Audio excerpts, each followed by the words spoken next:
The door is wider than it should be, standing at its threshold, with the cool air moving inward from the plain beyond, and the smell of open ground coming through it.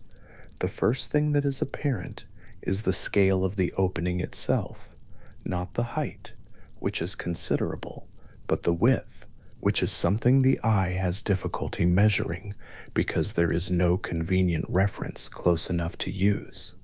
800 men could march through this doorway, walking abreast. Not in sequence, not in columns abreast, shoulder to shoulder, the full breadth of them, and the doorframe would still have room on either side. The stone of the threshold underfoot is smooth and wide and pale, worn to an even finish by whatever passes over it. The air coming through carries the particular coolness of a large open plain in the early hours, before the day has fully committed to itself, before whatever light there will be has settled into the landscape and decided what it is going to do. Above the door, and above the door's frame, the roof begins. It begins as a slope, angling upward and away from the threshold at the angle of a great hall's roof, and across the whole of that slope, across every part of it visible from where the threshold is, shields have been laid. They are overlapping, each one resting slightly over the edge of the one below it, the way the scales of some enormous animal lie against one another, each scale covering the gap between the ones beneath it. They are round shields, mostly the kind that would rest against a forearm and have a central boss of iron, and from below they are visible edge-on as a repeating pattern of curved lines, one after another, each line the curved rim of the shield above it, casting a thin shadow across the face of the one it overlaps. Where the light catches them, they catch it back. Where a surface angles correctly toward whatever illumination the sky is offering, a brief brightness runs across that surface, and then is covered by the next shield's shadow, and then there is another brightness a little further along the slope. This is the roof of Valhalla. The shields extend in every direction the roof extends. They cover it entirely, from the edges of the eaves to the peak of the ridge high overhead. Nothing of the underlying structure is visible through them, only shields, laid with the patient precision of something built to last, each one fitting against its neighbors in the particular geometry of scales or feathers or tiles that have been carefully overlapped so that rain, if rain falls here, would run off rather than through. From below, from the threshold, the full slope of the near side of the roof is visible, and it is larger than a reasonable estimate would have produced. The hall is long. How long is difficult to say from one doorway, because the doors are set in the long walls, not the ends, and the length of the hall runs to the left and right, rather than away from where one stands. But the roof slope gives some indication of the interior volume beneath it, and that volume is considerable. What the tradition holds, as recorded in the poem The Grimnismal, one of the oldest mythological poems in the Norse corpus, composed in a form that suggests a very old oral tradition behind it, is that Valhalla has 540 doors, not this one door, not a handful, 540, each one the same width as the one that is visible now, each one wide enough for 800 warriors to walk through simultaneously. This is a specific number. The Grimnismal is specific about it, and the width of each door is specific.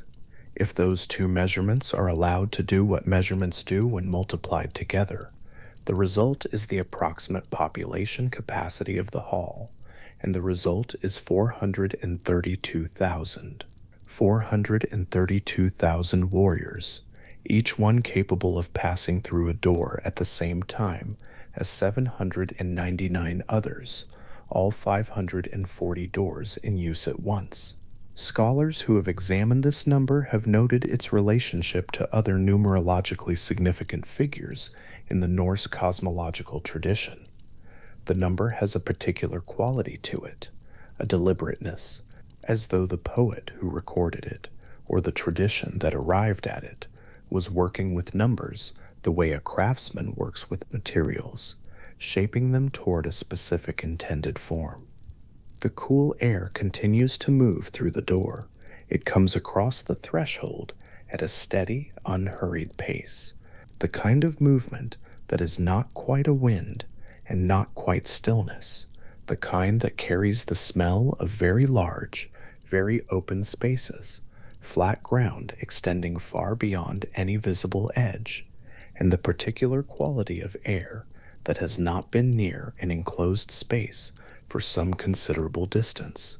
The plain outside is visible through the doorway, pale and wide, and through the other doors, if one imagined all 540 of them open simultaneously along the hall's walls, that same plain would be visible through each one, in each direction, every gap in the wall offering another angle on the same enormous open ground. The hall stands in a precinct called Gladsheim.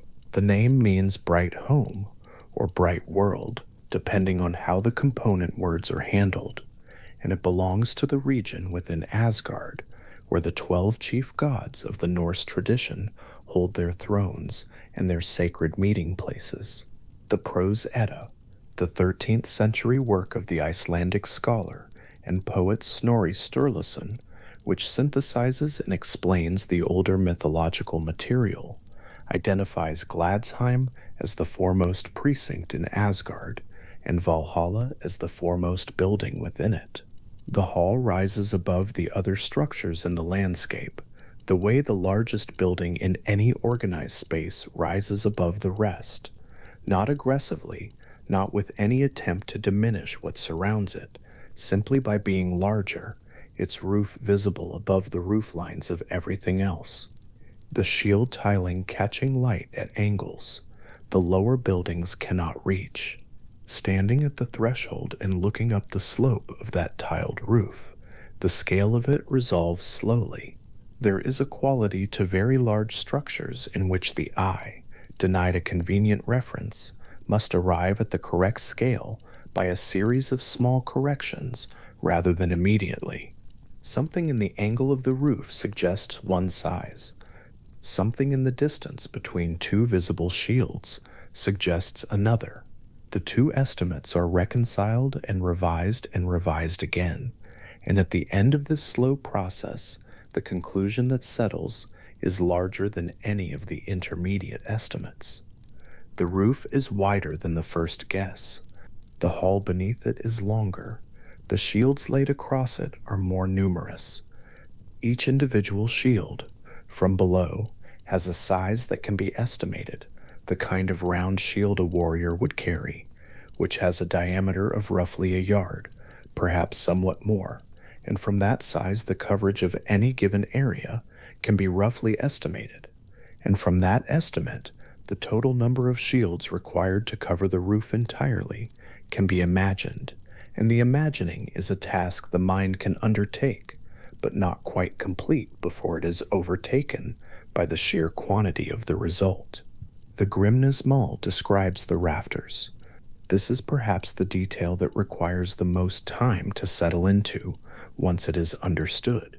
The structural members that hold the roof up from the inside, the long beams that run the length of the ceiling, the horizontal elements that span between the walls and give the roof its framework, are not timber beams in the ordinary sense. They are spears. The rafters of Valhalla's ceiling are fashioned from spears, halves and heads both, the full length of them running across the interior of the hall at the height where rafters run, up in the dark above the firelight, the weapons laid horizontally to serve the structural function that in any other building would be served by wood. The scholar John Lindo, examining this detail in his analysis of Norse mythology, reads it as a deliberate architectural expression, the hall's martial identity built not decoratively into its surfaces, but structurally into its bones, the weapons that define the purpose of the place, serving simultaneously as the elements that hold the place together. This is worth sitting with for a moment. A building whose walls are supported, whose roof is held by weapons. Not weapons hung on the wall as decoration, not weapons racked beside the door as a reminder of the hall's function, weapons as the architecture itself. The ceiling of Valhalla is a grid of spears, high above the firelight that would illuminate the hall's interior, high enough that the firelight would not reach them, that the space they occupied would be in darkness, while the space below was warm and lit. The shafts of spears run from wall to wall, and the heads of those spears are up there too, in the dark, pointed outward, or pointed inward, or pointed in whatever direction the practical requirements of the structure demand. And above those rafters, resting on them, the shields of the roof. The structural logic of the place is weapons all the way through. Below the shield tiles that keep out whatever weather the skies of Asgard might produce. Above the heads of everyone inside, the spear rafters span the ceiling in the darkness that the fire cannot reach. It is not a hostile architecture. Nothing about the description in the Grimnismal suggests that the spear rafters are meant to be threatening to the hall's occupants. They are rafters. They hold the roof up. They do what rafters do. But the material from which they are made, the fact that the same objects that could end a life are here serving instead as the structural members of a hall built for those whose lives were ended by exactly such objects, has a quality that is not hostile and not decorative, but something harder to name, a coherence between form and purpose. The hall built from the same materials that constitute its reason for existing. At the peak of the roof, above all the shield tiles, there is an eagle. The bird is large in the particular way that creatures stationed at cosmological landmarks in the Norse tradition are large, which is to say that the description does not offer a comparative measurement, but the scale implied by what it does. The eagle perches at the ridge of the roof where the two slopes of the shield tiling meet at the highest point of the hall, and the Grimnisman accounts note that the movement of its wings produces the wind that passes through the hall.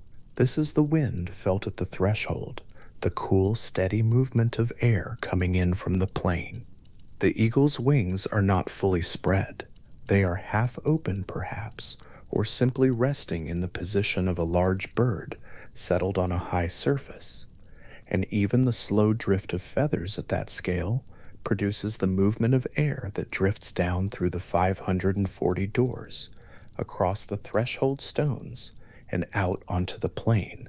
This eagle is distinct from the great eagle that perches in the upper branches of Yggdrasil, the world tree at the center of the Norse cosmos.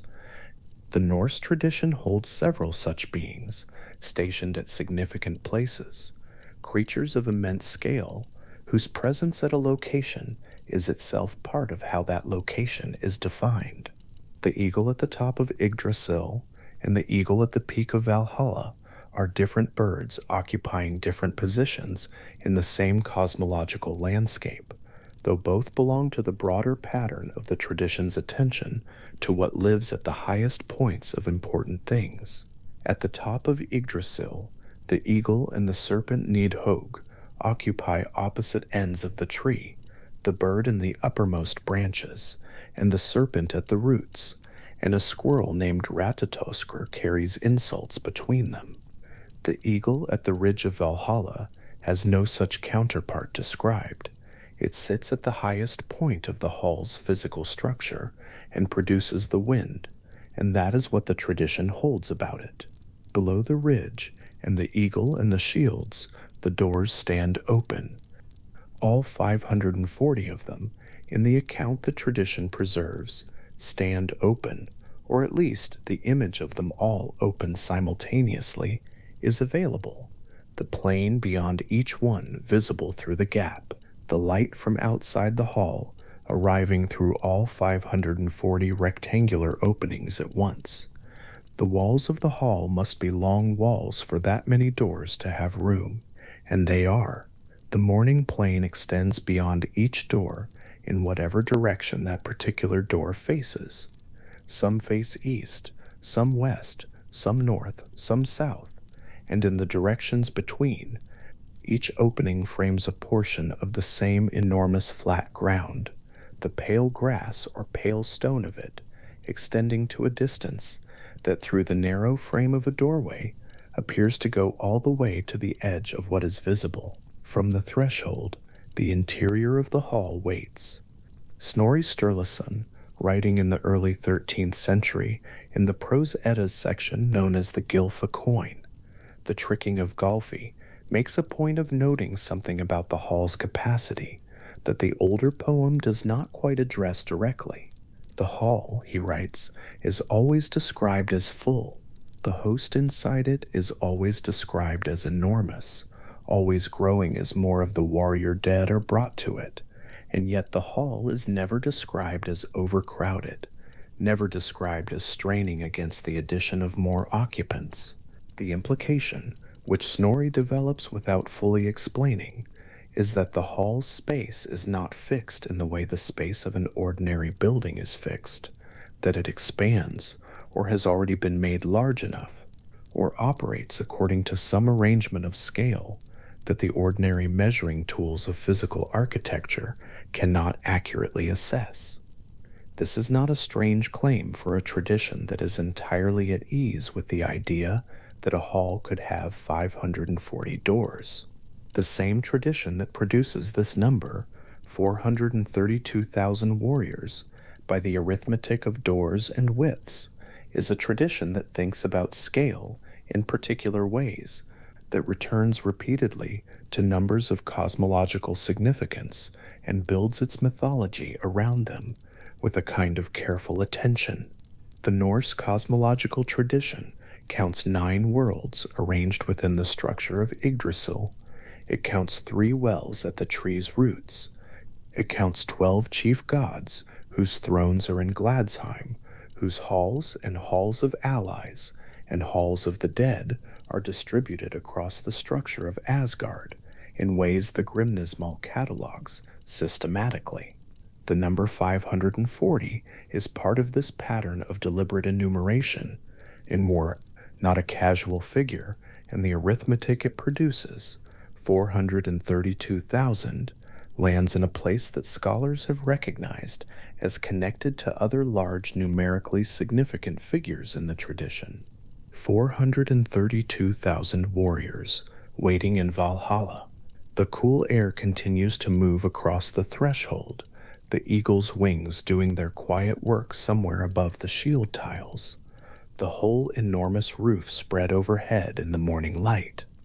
The shields on the roof have had time to weather since they were first laid. Their surfaces are not uniformly bright. Some are more weathered than others.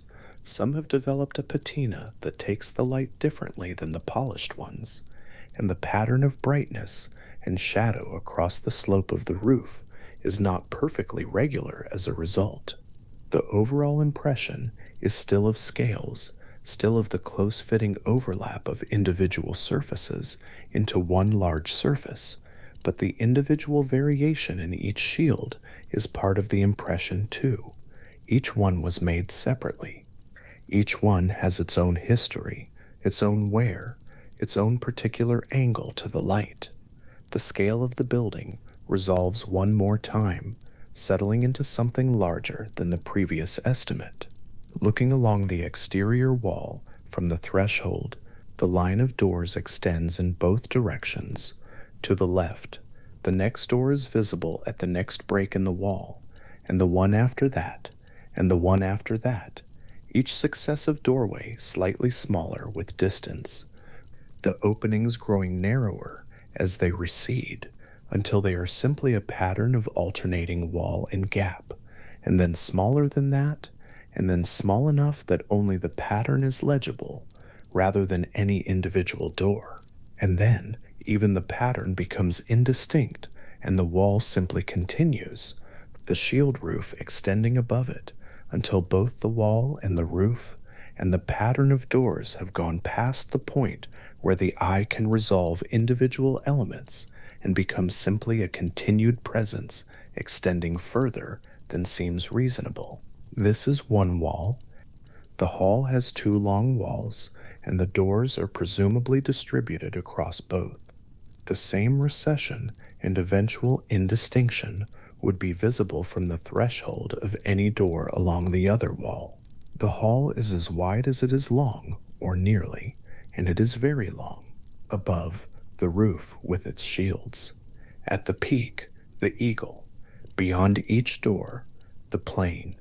And now, stepping across the threshold and into the interior, the rafters become the thing that draws attention, because the first thing apparent when the eye adjusts from the light of the outside to the light of the interior is that the ceiling is very high and very dark.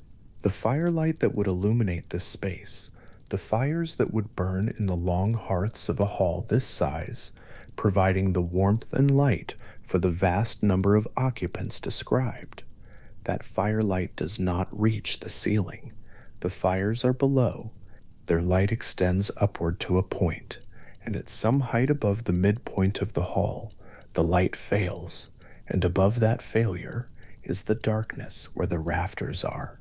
Not the darkness of emptiness, the darkness of the ceiling's structural members, the spear hafts running from wall to wall, the spearheads among them, the whole grid of weapons serving as the architecture of the upper space.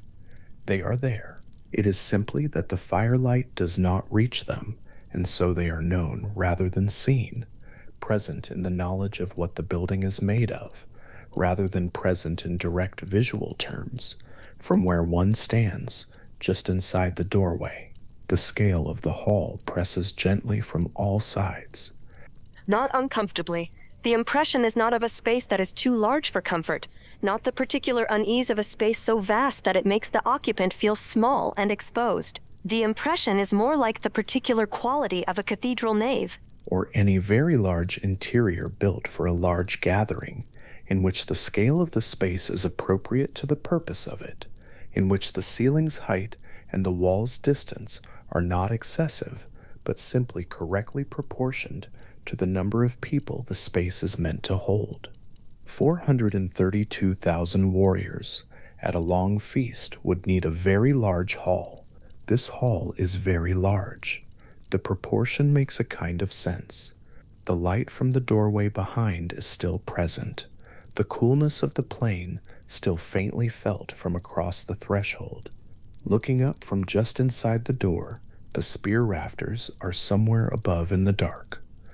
The level at which the firelight ends and the dark begins is not a sharp boundary, it is a gradient, the light growing dimmer as the eye moves upward, the warm orange gold of firelight giving way to a cooler dimness and then to an upper dark that absorbs rather than reflects whatever reaches it. At the boundary between the lit space and the dark space, where the gradient is most pronounced, the surfaces that happen to be there, structural elements, wall surfaces, anything in that zone, are visible in a partial way, outlined rather than illuminated, present as shapes rather than as surfaces with detail. Above that boundary, nothing is visible.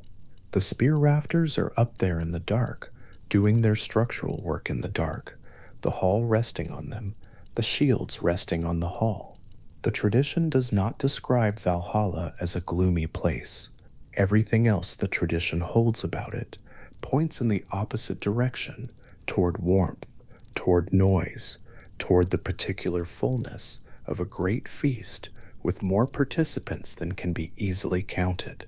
The upper dark of the ceiling is simply the upper dark of a very high ceiling, the place where the firelight stops, not because the fires are insufficient, but because the ceiling is too distant for even substantial fires to reach with their light. The spears up there are in that dark the way the structural elements of any large building's ceiling are in whatever ambient condition occupies the upper reaches of large interiors. They hold the roof up. The roof keeps the outside out. The inside of the hall continues to be warm and large beneath them. The vast population the hall is built to hold, 432,000, by the arithmetic of the tradition, would fill the benches and the floor between them, and the space around the fires, and the approaches to the doors, and the sounds they would produce, the aggregate noise of hundreds of thousands of people at a long table, would fill the lower portion of the hall from wall to wall and door to door, and presumably rise, and presumably reach a certain height, and then go no further, because the ceiling is very high, and the upper dark is very distant. And the spear rafters are there in that distance, in that quiet, in the dark above the noise of the feast, doing the work that holds everything together. The shields on the roof above them are catching whatever light the sky of Asgard offers, each one at its own angle to that light, some bright, some in shadow, the pattern of their overlapping edges making the long lines of the roof's geometry visible from outside. The eagle at the ridge is still at its post, its wings still in their half-open position, still producing with that slow movement the cool air that drifts down through the 540 doors and across each threshold stone and out onto the plain. From just inside the doorway, looking into the hall, the far wall is not visible.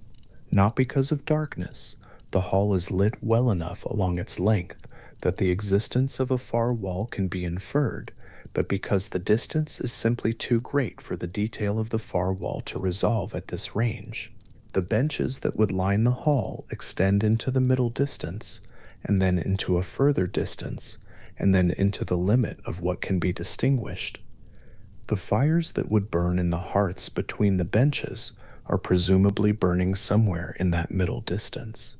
The pillars that would support the hall's structure in a building of this size are somewhere in that space, making a series of intervals. The ceiling hangs in darkness above all of it, the spear rafters running the full length from this end to the far end that cannot be seen. The cool air from the plain moves past, inward, across the threshold.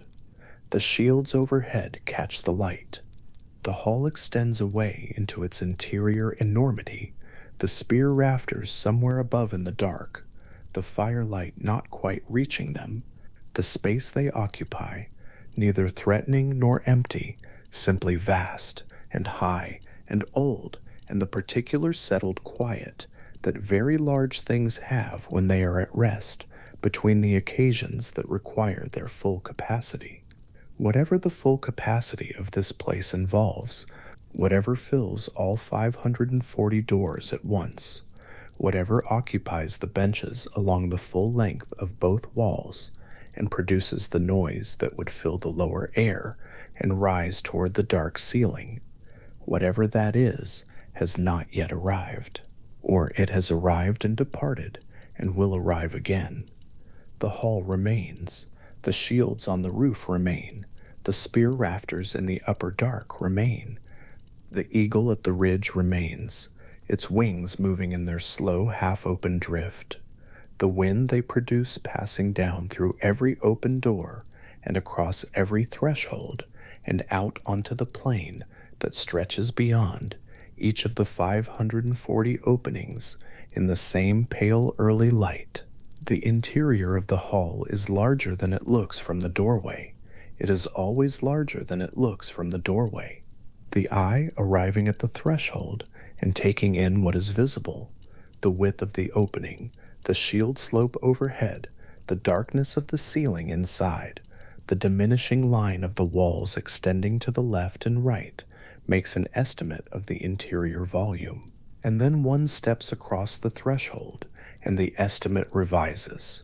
And then one's eyes adjust further to the interior light, and the estimate revises again.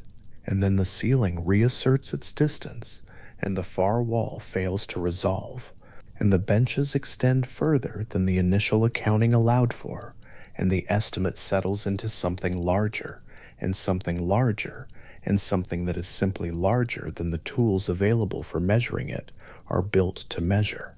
The tradition, as Snorri describes it, says the hall is always full and never overcrowded, the space always sufficient, the hall always exactly the size required for the number it holds, which grows steadily as the years pass and the warrior dead continue to arrive.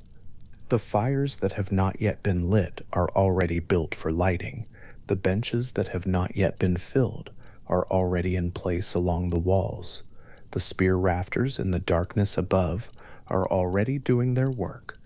The ceiling of weapons holding the roof of shields in place above a space that expands to accommodate whatever is eventually brought to it, patient in the dark above the firelight, neither waiting nor not waiting, simply there, in the way that the bones of a very large and very old structure are there doing quietly what they were made to do, in the dark above the warmth, the weapons that hold everything together, not seen from below but present nonetheless, running the full enormous length of the hall, from one end to the other, in the still high air. Valfr, father of the slain. The name is older than most of the stories built around it, and it carries in its syllables a specific understanding of what Odin was, not merely a god who presided over death in battle from a distant throne, but a figure who collected those deaths, one by one, with the patient attention of someone who knew exactly what each death was for. The name appears in the oldest strata of Norse mythological poetry and is confirmed in both the Grimnismal and the Gylfaginning, the two primary sources through which the Norse cosmological system was recorded. Neither source treats the title as incidental. Both use it as a precise description of what Odin does, century after century, across the whole span of human warfare in the world below, Asgard. To hold that title, Father of the Slain, is to understand that the slain are not merely the dead. They are something gathered. They are something received, recognized, and brought toward a purpose that the living world cannot see the full shape of yet. Every warrior who fell on every field in the Norse tradition was falling, in some sense, into Odin's keeping. Not all of them, not even half of them, as the tradition is careful to specify. But those who were chosen entered something larger than death at the moment of their dying, and the choosing had been underway for longer than any of them had been alive. The division of the battle slain between Odin and Freyja is one of the details that careful reading of the oldest sources reveals most clearly, and it is a detail that popular tellings have consistently understated. The Grimnismal, one of the major mythological poems preserved in the Poetic Edda, states specifically in its 14th stanza that Freyja has the first choice, not a secondary choice, not the remainder. The first selection belongs to her, and she exercises it for her own hall, a place the tradition names Folkvang, meaning something like the field of the people or the field of the host. Half of all men slain in battle go there, to a hall the Gylfaginning calls Sessrumnir, wide-seated or rich in seats, and Freyja receives them with the full authority of a god who has been promised exactly this. Odin takes the other half. The arithmetic of the tradition divides the martial dead cleanly down the middle, and the goddess of love and war, whose domains the Norse understood as bound together in ways that deserve more attention than they usually receive, holds the senior position in the choosing. Scholar Hilda Ellis Davidson, whose work on Norse religion and the world of the dead remains among the most careful and sustained engagements with this material, noted that the existence of two separate pools of the warrior dead, one for Freyja, one for Odin, likely indicated that they served different mythological purposes, that the two halls were not redundant, but structurally distinct within the cosmological system. What exactly distinguishes the warriors Freyja selects from those who go to Odin's Hall? The tradition does not fully specify. The texts hold the distinction clearly, but do not explain the criteria of difference. What they do make clear is that Freyja is not a secondary figure here, not a soft parallel to Odin's primary role, but a god with genuine authority over the dead, moving through the field of the fallen with the deliberate attention of someone who knows exactly what she is looking for. Folkvanger is worth holding in mind for a moment before moving on. The tradition describes it in relatively few surviving lines, which has the effect of making it appear less substantial than Valhalla in the modern imagination, but its presence in the oldest sources is secure. Freyja had her hall. Freyja had her field. Half of the honored dead went to her, in a place the Norse tradition treated as equally real and equally significant as anything Odin presided over. The asymmetry in how the two destinations are remembered today is a feature of how the tradition was transmitted and recorded, primarily by Christian scholars, who were more interested in Odin as a god figure than in mapping the full scope of the Norse afterlife, not a feature of the original mythology itself. Those who were not chosen by either, those whose deaths came in bed, or from illness, or in some accident that carried no martial honor, went to a third destination. The Norse had a specific term for the manner of dying they called straðodi, which translates roughly as straw death, meaning the death that comes on the straw of the sickbed rather than on the field.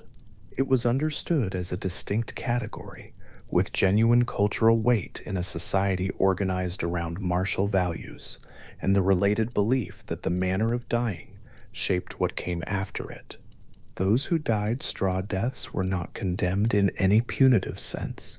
The tradition was not so simple as that, but they were excluded from Valhalla and from Folkvang, and they went instead to Hel, the great receiving hall of the common dead, presided over by the figure the tradition also calls Hel, who kept the majority of the dead in a place the oldest sources describe as vast, gray, and neither suffering nor reward, but simply a continuing. This was not a moral distinction in the later theological sense. The Norse tradition did not hold that dying of fever was a sin, or that the person who died in bed was less worthy as a person than the person who died in battle. What it held was something more specifically cosmological, that the kind of death you died had consequences for what came after, that certain deaths enrolled you in a particular place and a particular company, and that Odin's Hall was for those whose deaths had taken a specific form. A warrior who fell in battle was not a better human being than a farmer who died in winter. The tradition made a different claim, that his death specifically was what Odin was gathering. The distinction was about category, not virtue. The three Norns whose names the tradition gives as Earther, Verðandi, and Skuld, carrying meanings aligned with what has become, what is becoming, and what shall be, sat at the roots of Yggdrasil, the great ash tree that held the Norse cosmos in its branches and beneath its roots, and there they carved or wove the fates of gods and humans alike. The Norns appear across the oldest strata of Norse mythological poetry as figures of extraordinary importance, present at the beginning of things, shaping the pattern of what the world would become before most of the world had yet arrived. Their work at the base of the tree preceded everything that would follow from it. A warrior's death in battle, in this cosmological framework, was not something that happened to him by chance or circumstance. It was something that had been fixed into the fabric of the cosmos before he was born, worked into the wood, or the weaving by hands that moved with the deliberate patience of figures who understood they were inscribing the structure of reality. This does not mean the tradition understood fate as a force that removed agency from the warrior or the god. Norse cosmological thought held both simultaneously that fates were fixed and that choices were real, that the outcome was already written, and that the manner of reaching it still mattered. The tension between those two things is not resolved in the sources, because the tradition seems not to have needed it resolved. What the Norns fixed was the broad shape: this warrior will die in this battle, on this day, with these weapons in his hands. What the warrior brought to that fixed moment was everything that made him worth gathering: his courage, his willingness to meet the moment fully, the specific quality of his dying. The Valkyries, who carried out in the physical world what the Norns had already inscribed in the structure of fate, moved through battles as the agents of that inscription. They arrived at the field carrying the decisions that had already been made at the roots of the world tree and implemented them in the chaos of actual combat. A warrior who was selected for Valhalla was selected because his death had been designated long before the battle in which it occurred, and the Valkyrie who came for him was not making a choice in that moment, so much as fulfilling a determination that ran all the way back to the Norns and their work at the roots of Yggdrasil, in the dark before the warrior's name existed anywhere in the world. To understand what this meant in practice, in the actual cultural life of the people who held this belief, it helps to turn to the archaeological record. Viking Age warrior burials found across Scandinavia and in the wider Norse diaspora consistently show individuals interred with weapons, swords laid along the length of the body, spears placed beside them, shields set nearby. The practice was not uniform in every burial, and burial customs varied across regions and across the centuries of the Viking Age, but the pattern of weapon burial in warrior contexts is frequent enough and consistent enough to represent a genuine cultural practice tied to a genuine belief. The weapons in the grave were not memorial objects, not symbols left behind by the living to honor the dead in the way that flowers or carved stones might be. They were equipment for what came next. The belief encoded in those weapon burials was that dying well in battle, dying in the manner that qualified one for Valhalla, fulfilled a kind of contract with Odin, and that the weapons would be needed in the existence that followed. The sword at the hip of the man in the mound was not the sword he had carried in life, necessarily.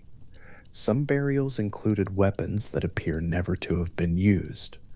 The point was that a warrior arrived at Valhalla, equipped as he had arrived at every other engagement in his life, equipped with the tools of the only trade the tradition understood as capable of enrolling him in Odin's host. Dying in battle with weapons in hand was not merely an honorable death, or it was the specific form of death that the cosmological contract required. The gravity of that belief, the seriousness with which the manner of dying was taken, shows up in the textual sources as well. The Volsunga saga, the great cycle of the Volsung family whose descendants crossed into the historical record, treats the deaths of its warrior figures with exactly this weight. The manner in which each one falls matters as much as how they lived. A warrior who met his death fully, facing it without evasion, died in the way the tradition understood as correct. The same stories treat cowardice or flight in battle as a kind of failure, not merely in the social sense, but in the cosmological one, a failure to meet the appointment that the Norns had inscribed, a failure to complete the contract with Odin that the warrior's life had been moving toward since before his birth. This is part of what makes Odin's title carry so much weight. Valfoster, father of the slain. He was not gathering the dead in the way that Hel gathered them, passively, as the destination of everything that stopped living. He was gathering a specific subset of the dead, chosen by criteria that had been established at the roots of the cosmos, received by a god who had a purpose for them that the living world could not yet see clearly. The relationship between Odin and the warriors who filled his hall was not merely the relationship between a god and the souls under his dominion. The tradition held it as something closer to the relationship between a commander and the army he was assembling, patient, purposeful, extending across centuries and across every battlefield in the Norse world. Frige's selection ran in parallel to this. The field of the fallen stretched across every battle, and Frigga moved through it first, choosing the half that would go to Folkvang, and then Odin received the remainder. The tradition does not depict this as a rivalry or a competition. It was a division of function within a cosmos that had been structured to operate this way from the beginning. Frigga's hall filled alongside Odin's. The two pools of the honored dead continued to grow, century after century, as battles were fought and warriors fell, and the Norns continued their work at the roots of Yggdrasil, and the Valkyries continued their movement across the fields of combat. There is something worth noting about how the tradition frames the sheer duration of this process. The Gylfaginning, Snorri Sturluson's 13th century prose compilation of Norse mythological material, gives a sense of the scale. The einherjar, the warrior dead of Valhalla, had been gathering for the entire span of human warfare, an accumulation of centuries of battle slain. The hall was described as always full, but never overcrowded, expanding to contain the ever-growing host, and the host itself represented not just the warriors of any particular age or culture, but the total harvest of all the deaths Odin had been collecting across the full length of human time. The Norns had been carving fates long before the first Norse warrior lifted a sword, and they had continued carving them across every generation since. The number of the dead in that hall, by any calculation the sources attempted, was very large. The straw death Stratauði cast a long shadow in this context, not because those who died in bed were punished, but because the contrast made the stakes of a warrior death vivid in a specific way. If the tradition had held that all deaths led to the same place, the contract with Odin would have had no particular shape.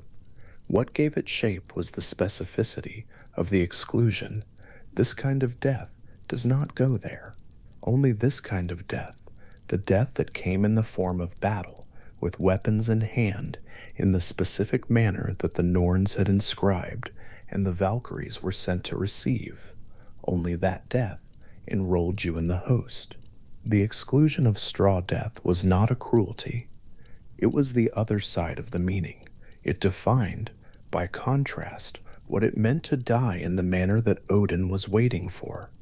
A warrior on a field in the Norse world, then, carried a particular weight when he went into battle, not the weight of a man hoping to survive, though that hope was presumably present alongside everything else.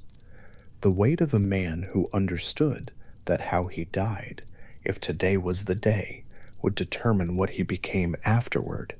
The Norns had already decided, somewhere at the roots of the world tree, in the dark before his birth, whether this particular battle was the one. The Valkyrie assigned to carry out that decision was either already present on the field or she was not. The warrior could not know which. What he could do, what the tradition understood as his part in the contract, was meet whatever came with the quality of dying that the arrangement required. Urður, Vertandi, Skuld, the three Norns at the base of Yggdrasil, did not distinguish in their work between the powerful and the ordinary. They cut the fates of gods alongside the fates of men. The sources describe the Norns arriving at the birth of every person and setting out the terms of that life, its length, its shape, its ending, and the Norns who came to the birth of kings and the Norns who came to the birth of farmers were the same figures doing the same work, with the same unhurried attention to the pattern they were inscribing into the fabric of the world. What distinguished one person's fate from another was not the importance of the person, but the shape of what had been written, and the shape was not argued with. In the context of the warrior afterlife, the role of the Norns creates an interesting relationship between choice and certainty. The warrior who died well in battle might have felt in the tradition's framing that his death was both entirely his own. His courage was his courage, not assigned to him, and entirely predetermined, the outcome of a carving made at the roots of the world tree before his parents were born. The tradition held both. The courage was real. The inscription was also real. The warrior who met his death with weapons in hand and face forward was both fulfilling his free nature and fulfilling what had always been written. The two were not contradictory in the Norse frame. They were the same event seen from two different positions in time. Odin's knowledge of all of this was complete. The All-Father, another of his titles, one that appears alongside Valhalla in the oldest sources, knew what the Norns had written, knew which warriors were marked for his hall, knew the outcomes of battles before they occurred. This knowledge did not make him passive. The tradition consistently depicts Odin as an active figure in the shaping of events, giving swords to certain warriors, withdrawing favor from others at critical moments, sending his two ravens Hugin and Munin, thought and memory, out across the world each morning to report back everything they observed. He gathered information with the same patient attention with which he gathered the dead, building a picture of the world that was already, in its outlines, inscribed at the roots of Yggdrasil, but that he watched and tended and influenced at the level of individual lives with the care of a figure who understood the purpose behind every detail. Hugin and Munin, the two ravens who flew out each morning and returned each evening with all they had seen. Their names are among the more telling details of the tradition. Thought and memory are not merely clever metaphors for a god's omniscience. They describe, specifically, the two cognitive acts that the tradition associated most strongly with Odin's character. The movement of mind outward across the world to see what is there, and the retention of what has been seen, accumulated across centuries, building toward something. A god who sends thought and memory out every morning across the whole of the world is a god who is paying very close attention to the progress of events that have a long timeline. He was not watching out of curiosity. He was watching because he needed to know how the preparations were going. The preparation, what the host in Valhalla was being prepared for, was not a secret the tradition kept. The sources are clear that the purpose of gathering the einherjar was Ragnarok, the great conflict at the end of the current age of the world. Odin knew it was coming. The Norns had inscribed it into the cosmos alongside everything else. The host he was building, death by death across all the centuries of human warfare, was the army he was assembling for that final engagement. This is part of what makes the full cosmological picture of Valhalla so structurally coherent.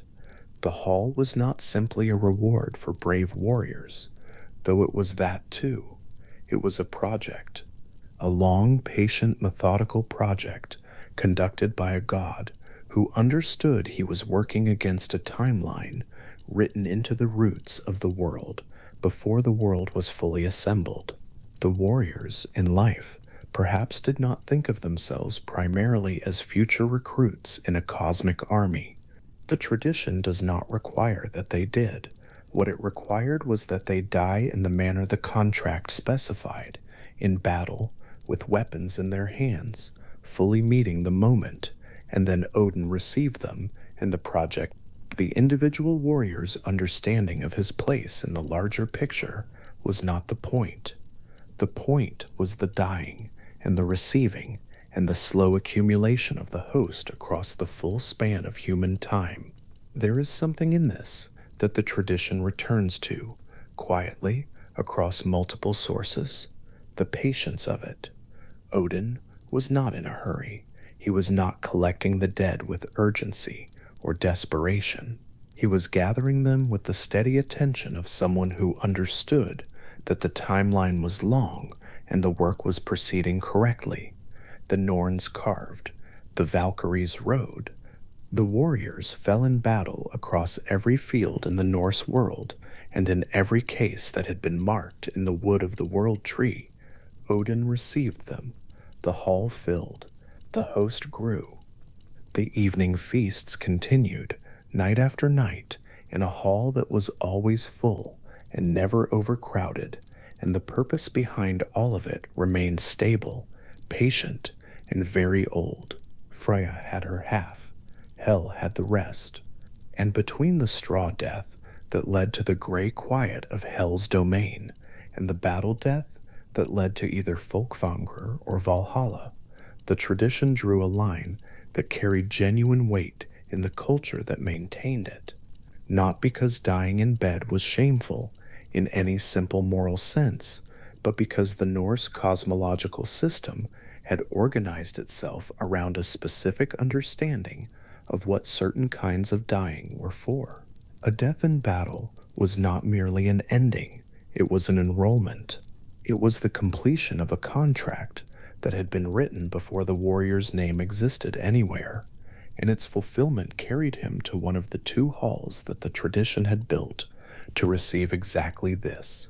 The graves along the Scandinavian coastlines and across the wider Norse world carry this belief in their structure. The man in the burial mound with the sword at his hip and the spear along his length was not merely being honored by the living who had known him. He was being sent correctly, equipped for the next engagement, laid as a warrior, at rest before a march that would begin when Odin had need of him. The weapons were real, the belief was real, and the structure that the belief described, the Norns at the roots of the world tree, the Valkyries moving across the fields of the dead, Odin seated in the long hall, receiving the chosen, century after century, with the patience of a figure who knew exactly what all of this was for, was the most coherent account the tradition had of what happened to the best of the dead, and why. At the roots of Yggdrasil, in the old sources, the work is always ongoing. Urthur and Verdandi and Skuld are not described as figures who completed their task at some point in the past and stepped back. The tradition holds them as continuously present, continuously working, cutting and carving, and weaving the fates of things not yet born into the fabric of the cosmos with the same unhurried attention they have always brought to it. The pale shavings of wood at their feet, if wood is what they worked, and some versions of the story hold it so, accumulated over time into something like the full record of everything that had been determined. Each small cut was a life, each marking was a death, and somewhere in the pattern that had been inscribed across the roots of the great tree, the deaths of warriors who had not yet been born were already there, already fixed, already waiting for the men who would grow up to fulfill them. The sound of that work, if the tradition imagined it as having a sound, would be very small and very steady and would have been going on for longer than any of the things it was scheduling. In a palm, it weighs almost nothing.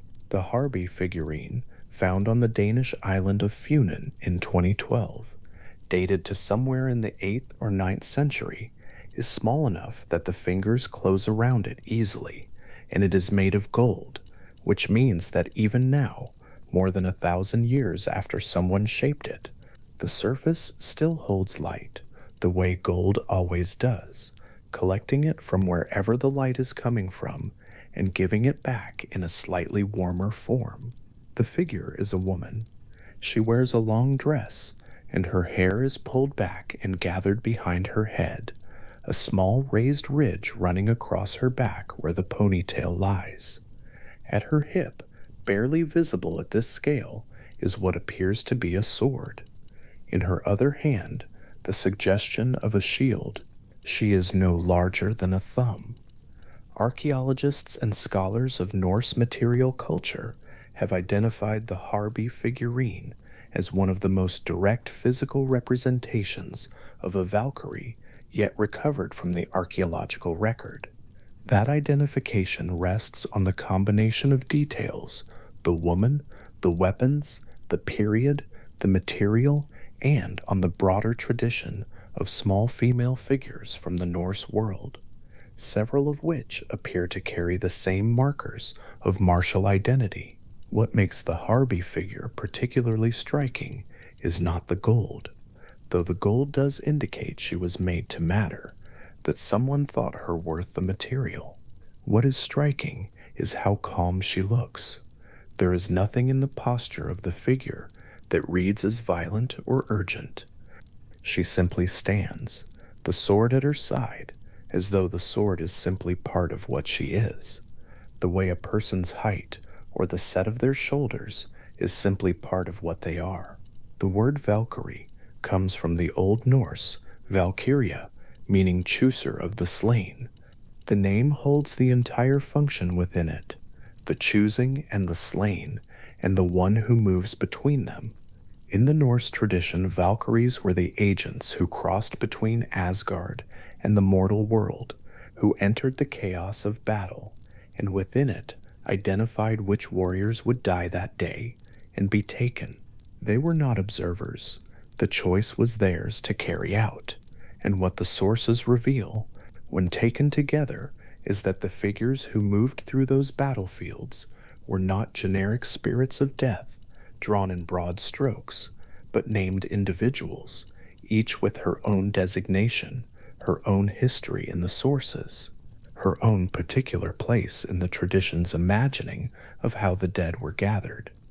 Hildur is one of those names. It appears in multiple sources, in the Skaldskaparmal, in the compounds of kennings for battle, in the wider body of Norse poetic literature, and it means simply battle, not the battle bearer or the one who brings battle, just battle itself, made into a name and given a woman's form. Hildur is the figure at the center of the legend, known as the Hyadningavig, the eternal battle, and her role in it illuminates something about the Valkyrie tradition that is easy to miss in more summary accounts. The legend holds that Hildur kept a battle perpetually alive, that each night she walked across the field where the slain lay, and she restored them, woke them, brought them back to wholeness so that they could fight again the following day, and die again the following evening, and be raised again the following night. The battle did not end. It could not end, because Hildur did not allow it to end. She moved through the fallen in the dark before dawn, her presence alone sufficient to reverse the day's dying, and the warriors rose and took their weapons up again, and the field was populated once more with the same dead who would spend the next day dying. This is, when considered alongside the daily life of the einherjar, those warrior dead who lived within Valhalla itself, something close to a smaller mirror held up to the larger pattern. The combat before Valhalla each morning, the dying and the restoration each evening, the return to the feast, and the waking again to fight, Hildur's eternal battle, has the same structure, compressed into a single field, with a single woman maintaining the cycle. Whether the tradition placed one image before the other, or whether both emerged from the same underlying sense of what the worthy dead deserved. The cycle of combat without final ending, the preservation of the warrior's essential state, is not something the sources settle. What they record is that both images existed, and that Hildur was old enough and central enough to the tradition that her name became one of the standard terms for battle itself in Norse poetry. A battle was a Hildur. The woman and the things she governed had merged so completely that her name could stand in for the event. Other names appear with similar clarity. Gundul and Skogul are named in the Hakanarmal, the skaldic poem attributed to the 10th century poet Eyvind Finnsson, written to commemorate King Håkon the Good of Norway after his death at the Battle of Fitjar around 961 CE. In that poem, Odin sends Grendel and Skogul specifically to the battlefield to choose Hakon, to identify him among the fallen as the one who would come to the hall. The poem describes Skogul speaking of the journey, naming the road to the hall, the rider's approach. Grendel leans on her spear and speaks of the king's worth. They are not abstract forces in this telling. They have opinions. They lean on their spears the way a person leans on a spear while watching something, weighing it. There is an ease in the depiction that suggests figures well established enough in the tradition to be shown at rest, not performing anything, simply doing what they do. Hrist and Mist appear in the Grimnismal in a notably different context. Where Grendel and Skogul are shown in the field and on the road, Hrist and Mist are described carrying drinking horns within Valhalla itself, moving along the benches at the nightly feast, filling the horns of the einherjar, serving the hall in the domestic work of hospitality. The scholar Rudolf Simek has read this domesticated role as a literary softening, a later stratum of the tradition in which the more unsettling aspects of figures who moved through battlefields choosing the dead were smoothed into the more manageable image of women serving drink at a feast. That reading is persuasive. The Valkyries of the older poetic material are wilder and stranger figures.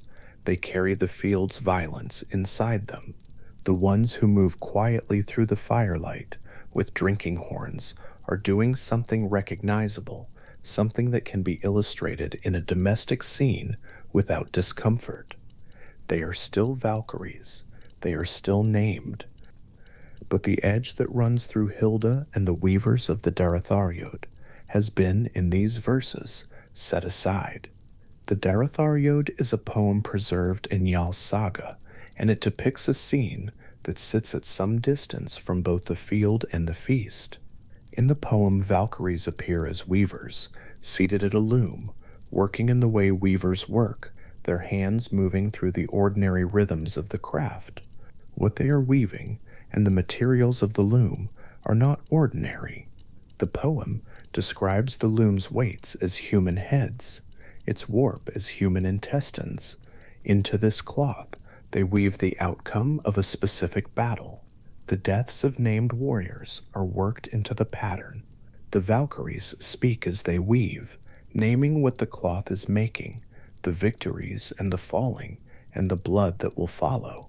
When the weaving is done, the battle's outcome is fixed. It has been made. The poem ends with the weavers riding away across the sky, separating to the north and to the south, their work complete. The visceral specificity of the loom's construction is in the tradition of Norse poetic imagery a deliberate choice rather than an accident of description. Norse poetry and mythology frequently mapped abstract forces onto physical objects in extreme, memorable ways. The architecture of Valhalla itself, with its rafters of spears and its roof of shields, makes the same kind of move, turning what is abstract and vast into something that can be looked at and described. The Daratharjod's loom does something similar with the power of fate. It takes the idea that battle outcomes are determined in advance, that the dead were chosen before the fighting began, and gives that idea a physical form that can be handled and worked. The weavers are not passive. They are not reading what was written elsewhere and carrying out instructions. Their hands are moving. The cloth is being made under their fingers. The tradition is holding two things at once: the idea that fates are fixed, and the idea that Valkyries are agents who act, and the image of the loom finds a way to contain both without resolving the tension between them. It is worth sitting with the dual existence these figures occupy across the sources. On one hand, Hildur on the dark field, moving through the fallen to wake them. Gurndul leaning on her spear at Fitjar, watching a king die. The weavers of the Daradhail Yodh bent over their terrible loom. On the other hand, Hrist and Mist with their drinking horns, moving along the benches of Valhalla in the firelight, the hall loud and warm around them. These are not obviously the same kind of being.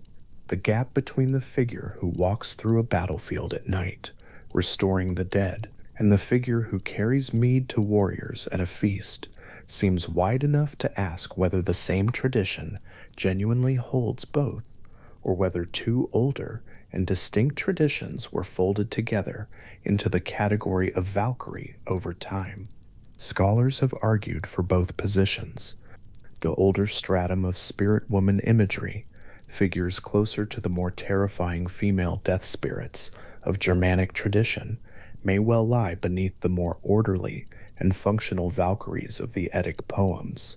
What the sources present, though, is figures who do all of it, who exist on the battlefield and in the hall, who weave and who serve, who choose and who welcome, and who carry their names through all of it as the same individuals. The gold figurine from Funen holds all of this at once, and it does so in a space no larger than a thumb.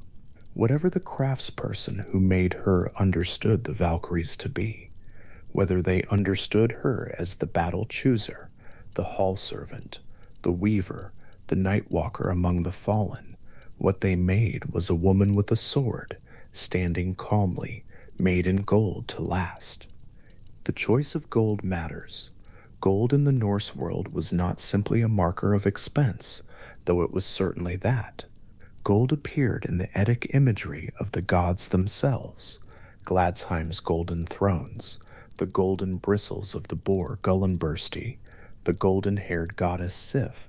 Gold was the material of things that endured, that held their nature across time, without corroding or diminishing. A Valkyrie made in gold was a Valkyrie made to persist, to retain her form and her detail across however many years might pass.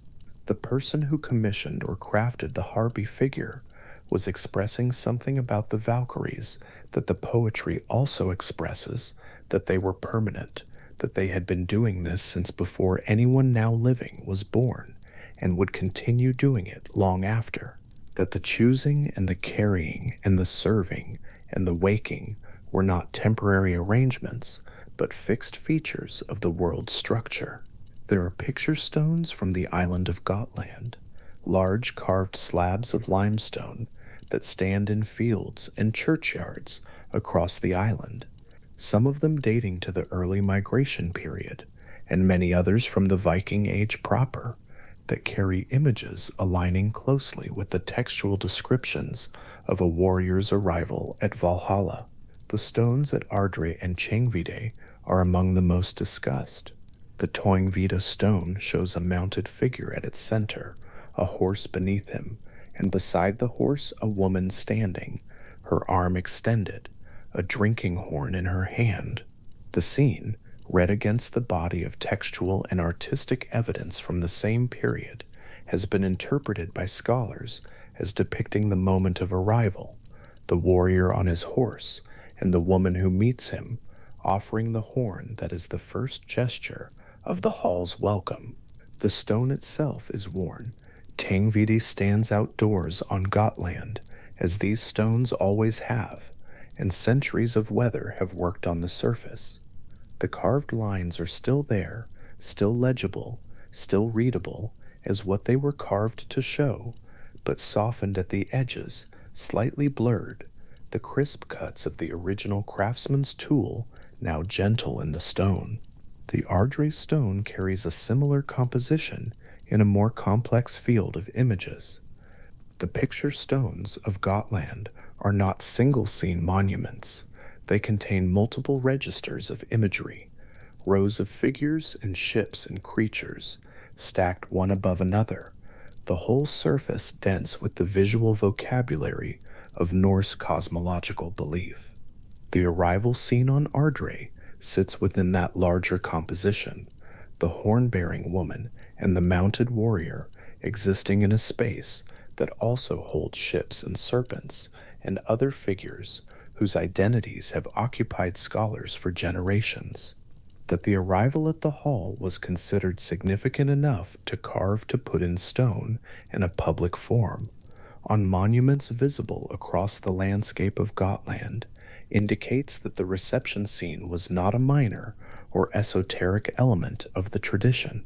It was something that enough people shared as a cultural image that a stonemason could carve it on a monument intended to last, knowing that those who passed it would recognize what it depicted. The drinking horn offered at the moment of arrival appears in multiple textual sources, and in the Gotland imagery both, which gives it an unusual degree of cross-referential confirmation for a detail from a tradition that survives largely in texts written down centuries after the belief was active. Horns appear in the hands of Valkyries in the textual sources, in the hands of the welcoming figure on the picture stones, in the descriptions of Hrist and Mist serving within the hall. The horn is the threshold object, the thing offered at the boundary between outside and inside, between the mortal world and the hall's perpetual light. Whatever the warrior carried with him out of the battlefield, the horn was what met him at Valhalla's door. It was the first specific thing the tradition gave him after the journey. The names of the individual Valkyries form a catalog that runs across several sources. The Vokta names some, the Grimnismal names others, the Darathharljov names the weavers. The two memorial poems name Gurndul and Skugul, and two more, the Vokta Saga and the prose narratives name others still, and several of the names appear in more than one source, confirming their stability within the tradition. Some of the names are simply words for battle or its qualities. Hildre is battle, Gundul may relate to wand or magic, Skogul has been interpreted as meaning high towering or shaker. Others are harder to translate with confidence. What they share is that they are names, not titles. The tradition did not describe the Valkyries as a collective of identical figures performing an identical function. It named them individually, gave each a history across the sources, and placed them in specific scenes, doing specific things. This individuation extended into the Fornaldar Sogur, the legendary sagas, where some Valkyries appear as figures with complex personal narratives. The Valkyrie Brynhildr, who appears in the Volsunga saga and in the Poetic Edda, is perhaps the most extensively developed of these figures. A Valkyrie who was placed under an enchantment by Odin for defying his will on a battlefield, who was woken by the hero Sigurd, who became entangled in a sequence of events involving oaths and betrayal, and the death of the man she loved. Her story is not the story of a battlefield agent. It is a story of a figure removed from her function, living in the mortal world with mortal consequences, carrying within her the nature of what she was, while that nature could not be expressed. She is one of the most fully drawn figures in the entire Norse tradition, and she began as a Valkyrie, as a chooser of the slain, one of those who moved through battles deciding who would go to the hall. The complexity of her narrative points towards something broader about how the tradition imagined these figures. They were not simply functional. They were not mechanisms of the afterlife, made female and given names for the convenience of poetic kenning. The tradition gave them desire and will and history. Hilda perpetuated a battle for reasons that the sources describe in terms of her own motivations. Brynhildr defied Odin for reasons that the tradition frames as matters of judgment. She chose differently from what he had ordained, and the choice came from within her, from something she held to be right. The result was punishment, but the fact that she could choose differently, that a Valkyrie could act against the will of the god who sent her, suggests that the tradition understood these figures as agents in the fullest sense, not merely as extensions of Odin's reaching arm. The Harby figure, held in the palm, catches the light the way it has always caught light. The sword at her side is small enough that it takes a moment to find, looking for it. The ponytail along her back is more visible, a small raised line of gold.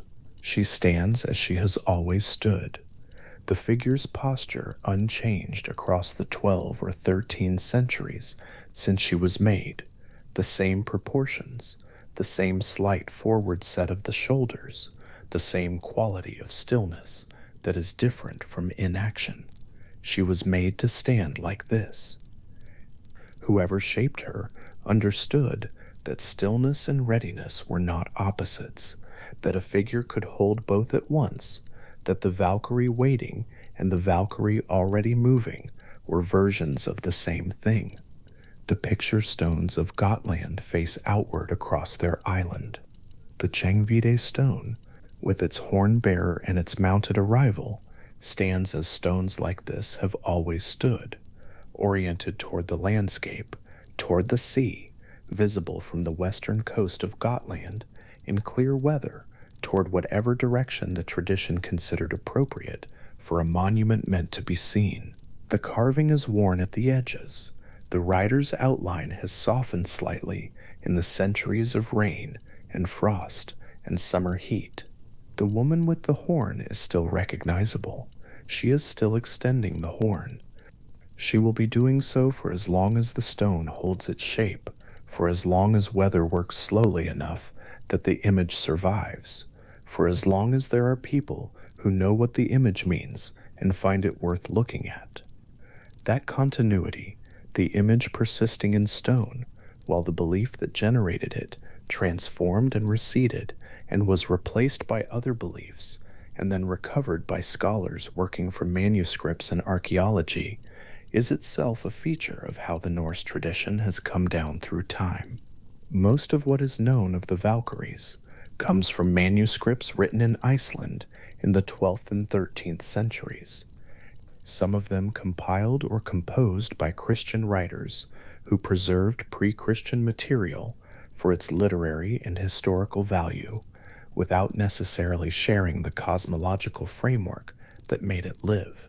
Snorri Sturluson, who wrote in the early 13th century and whose work preserves enormous quantities of Norse mythological and poetic material, was a Christian.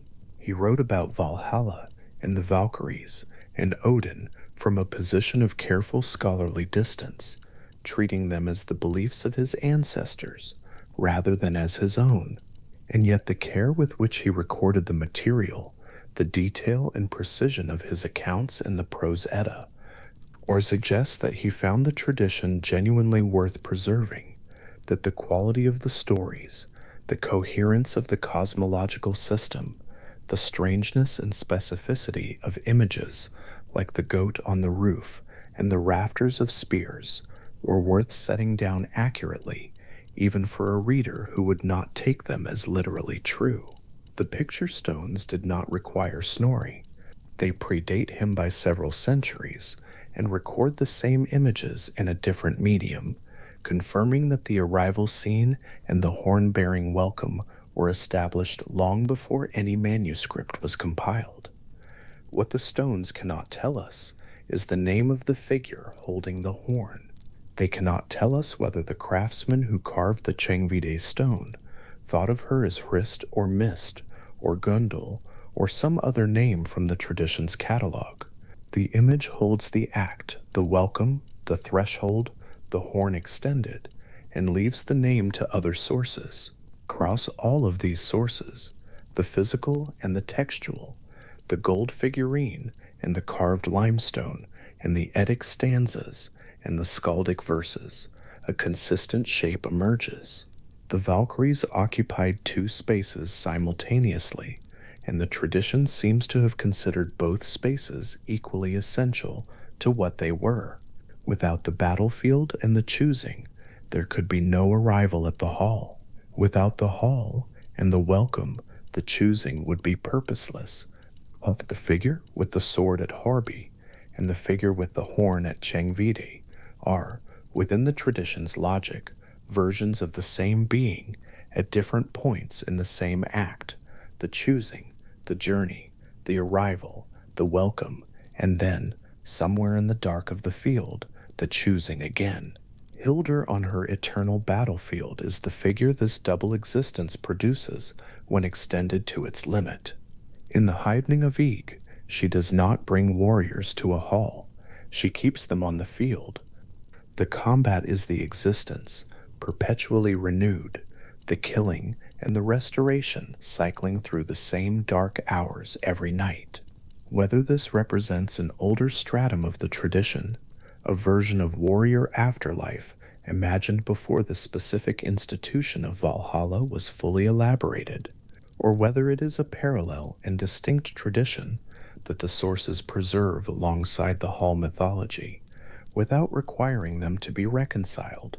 Scholars have argued across both possibilities without settling into consensus. What the legend of Hildur adds to the broader picture is a Valkyrie acting not as an agent of transport, but as an agent of perpetuation, not bringing the dead to a place, but maintaining the dead in their state. The field becomes the hall. The combat does not end so that the feast can begin. The combat is the whole of it. The name Hildur meaning simply battle, not a figure who commands battle or who oversees it from a distance, but a name that is the thing itself, carries within it the sense that these figures were not separate from what they governed. They did not stand apart from the slaughter and choose from a position of safety. They moved within it, and the tradition encoded this proximity in the names it gave them, names that were also the names of the things those figures were defined by. The Harby figurine will be in a museum case somewhere. Gold does not corrode. The figurine found in a field on the island of Funen will continue to be precisely what it is, a small woman, sword at her hip, ponytail along her back, made in gold in the 8th or 9th century, and found in 2012, now available to look at under glass. The light finding her the same way. Light has always found gold, warmly, without preference. She is not more than a thumb's length.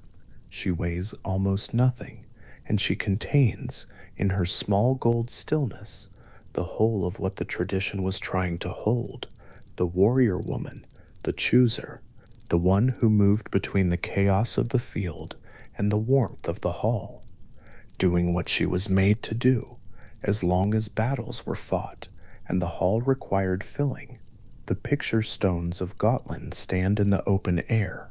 The Chengvidi stone faces outward, the carved scene on its surface, weathered to a gentler version of what it once was, the rider and the woman with her horn still legible in the limestone.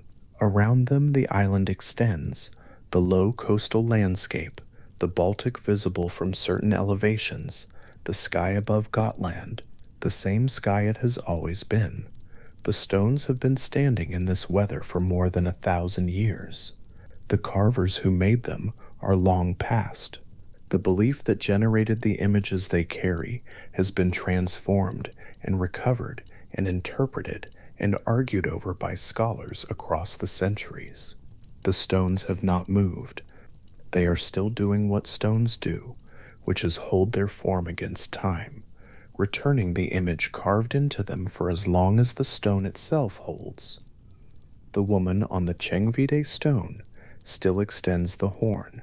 She will be extending it in the morning when the light comes back across the island and finds the carved surface again, and the detail of her arm and the horn held outward catches whatever light is there and gives it back, quietly, to whoever is standing close enough to see.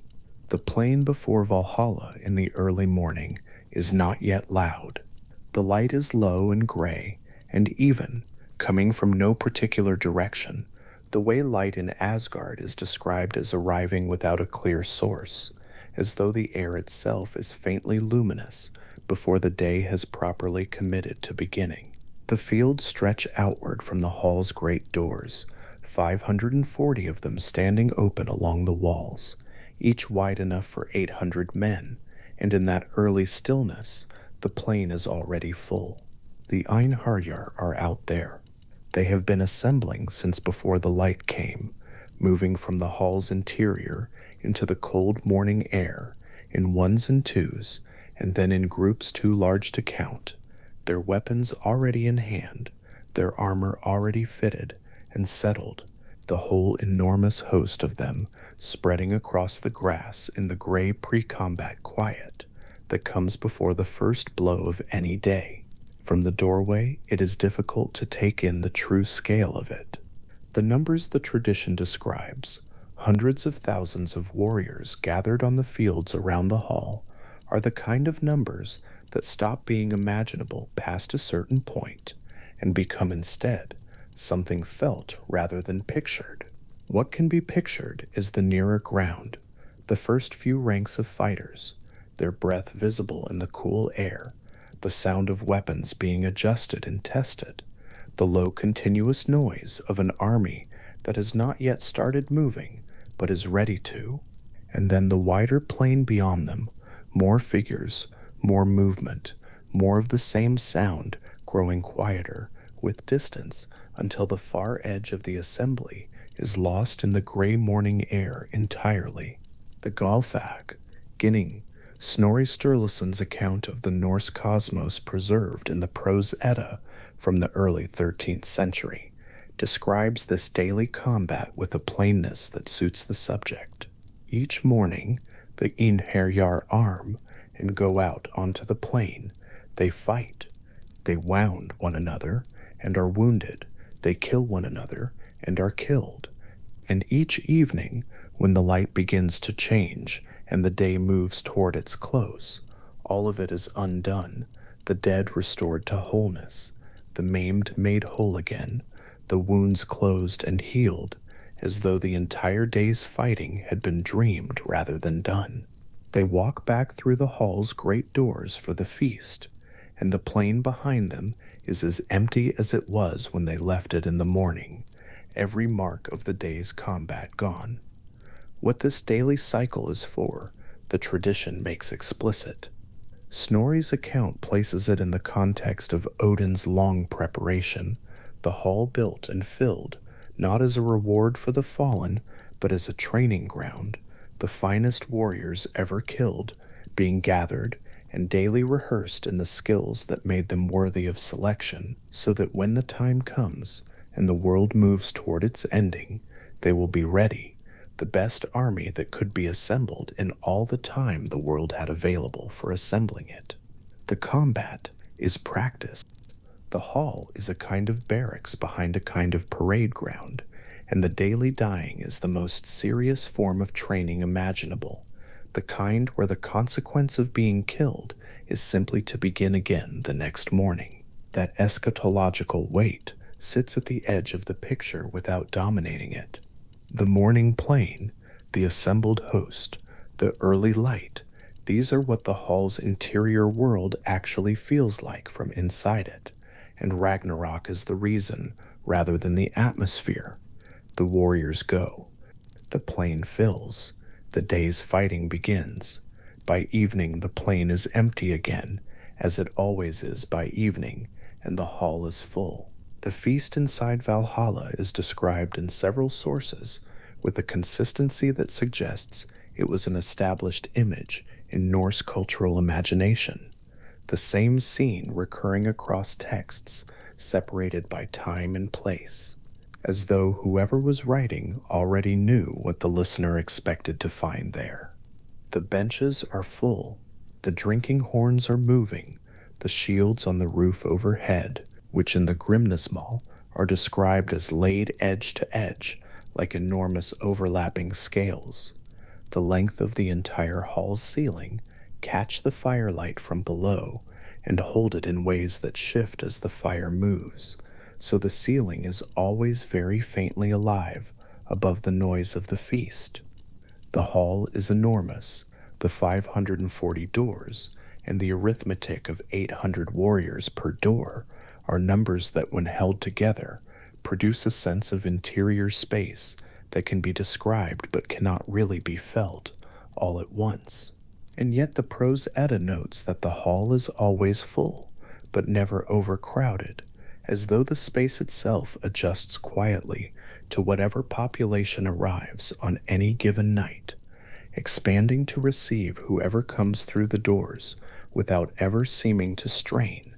Along the benches, the noise is what one would expect from hundreds of thousands of warriors who have spent the day in full combat and are now eating and drinking in the warmth of a firelit hall. The tradition does not describe the sound in detail, but the image of the hall at feast implies it, the accumulated volume of that many voices, that much movement, that many drinking horns being set down and picked up again, the particular continuous low roar that any very large gathering generates, and that in Valhalla would be constant from the moment the first einherjar came through the doors until the last of them finally slept. At the head of the table, the Gylfaginning says, sits Odin. He does not eat whatever food is set before him, and the sources suggest that food is set before him as it is before the einherjar, that he is served as the host of the feast. He passes down to his wolves. Gary and Freaky are their names, meaning roughly the greedy one and the ravenous one, two wolves who sit in the shadows below the edge of the table at Odin's feet and eat quietly while the hall makes its noise around them. Odin feeds them everything placed before him and sustains himself on wine alone. The Grimnismal states this plainly, without elaboration. Gary and Freaky the battle-accustomed god feeds, the father of hosts, but on wine alone the weapon-glorious god lives always. It is a mark of divine otherness without being ostentatious about it. He is present at the feast, he presides, he receives the warriors, and sits at the head of the thing he has assembled, but he does not eat as they eat, does not require what they require, and the small specific fact of the wolves eating in the shadows while the hall feast around them is the detail that separates him from the host he has gathered. The wine he takes steadily through the evening, the hall continues around him. His ravens, Hugin and Munin, whose names the tradition translates as thought and memory, go out each morning over all 9 worlds and return each day to sit on his shoulders and tell him what they have seen. And so at the feast, amid the noise of hundreds of thousands of warriors, and Odin sits with the contents of all 9 worlds in his ears, and drinks wine, and watches the hall he built for a purpose still being worked toward. There is something companionable in it, if strange. He is not remote from the hall in spirit, even if he does not eat what is placed before him. He is there, watching, present, with his wolves fed at his feet, and the world's news in his ears, and the feast going on at full volume all around him. The drinking horns that move along the benches are filled with mead, and the source of that mead is one of the odder and more specific details the tradition preserves about Valhalla's inner workings. The hall provides for its own, but the provision is not achieved through any ordinary means. On the roof of Valhalla, above the shield tiles, in the upper air of Asgard, stands a goat. Her name is Heidrun, and the Grimnismal describes her browsing the leaves of a tree called Laroth, whose identity has been discussed by scholars at some length, with the common reading being that Larothir is a name for Yggdrasil, or for a manifestation of it, the world ash expressing itself near Valhalla as a browsable tree, rather than the vast cosmic column that connects all 9 worlds. What the goat takes from the tree comes out transformed. From her udder flows mead, not milk, mead. And the Grimnismal specifies that the quantity is sufficient to fill a great vat daily and supply the entire host of einherjar throughout each night's feast. The image is precise in a way that makes it easy to hold. The goat on the roof, the tree she eats from, the vat filling below her without appearing to be connected to anything except whatever passes through the animal between the leaves of the world tree and the drinking horns on the benches inside. There is no explanation offered for the mechanism, no account of how leaves become mead rather than milk, or what quality of larath produces the transformation. The tradition simply states what happens, and the image is complete without the explanation. Heidrun on the roof, the vat below, the feast inside, and through all three of them every evening, the mead moves in a continuous, self-renewing supply that the morning drinking and the night's feast together exhaust completely, so that by dawn the vat is empty, and by the following evening it is full again. The tree, whatever its precise identity, persists. The goat persists. The vat fills and empties on a schedule that has apparently never been interrupted. Below Heidrun, and below the shield-tiled roof, and below the spear rafters that hold the ceiling, in their long upward dark, the food for the feast is being prepared in a kitchen. The sources locate within or adjacent to the hall. A cook named Andrimnir works over a cauldron called Eldhrimnir, and what he is cooking is always the same thing. The boar Sehrimnir, whose name has been interpreted variously, and whose specific mythological identity is not elaborated in the sources beyond his function, is slaughtered and cooked each evening to feed the einherjar at the feast. The Grimnismal names all three, cook, cauldron, boar, in a single stanza, notable for the cheerful practicality of its account. The detail that follows is the significant one. Saehrimnir is fully restored to life each morning.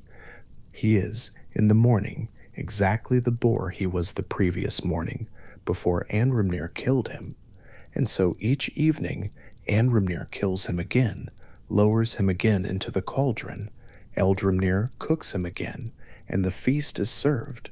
The parallel between Saehrimnir's daily death and restoration and the einherjar's daily death and restoration on the plain outside is not something the sources draw attention to explicitly, but it is difficult to miss. The same cycle governs both the food and the warriors who eat it, each one killed in the service of the hall's daily function, each one restored by morning, each one beginning the next day whole, and apparently unchanged by what happened the day before. If there is a design to this mirroring, the sources do not explain it. What they preserve instead is the specific detail. The cook, the cauldron, the boar going in and going on and coming back, the feast produced from this machinery every evening without fail. And Rimnir at his cauldron is not a figure who appears anywhere else in the tradition. He is the cook. That is the whole of what is known about him, that he tends the fire beneath Eldhrimnir, that he is responsible for the feast, that the material he works with is a boar who will be available again tomorrow. The kitchen where he works is lit by the fire beneath the cauldron, the steam rising to whatever ceiling the kitchen has, the smell of the cooking spreading outward into the hall. It is one of the homelier details the mythology of Valhalla contains.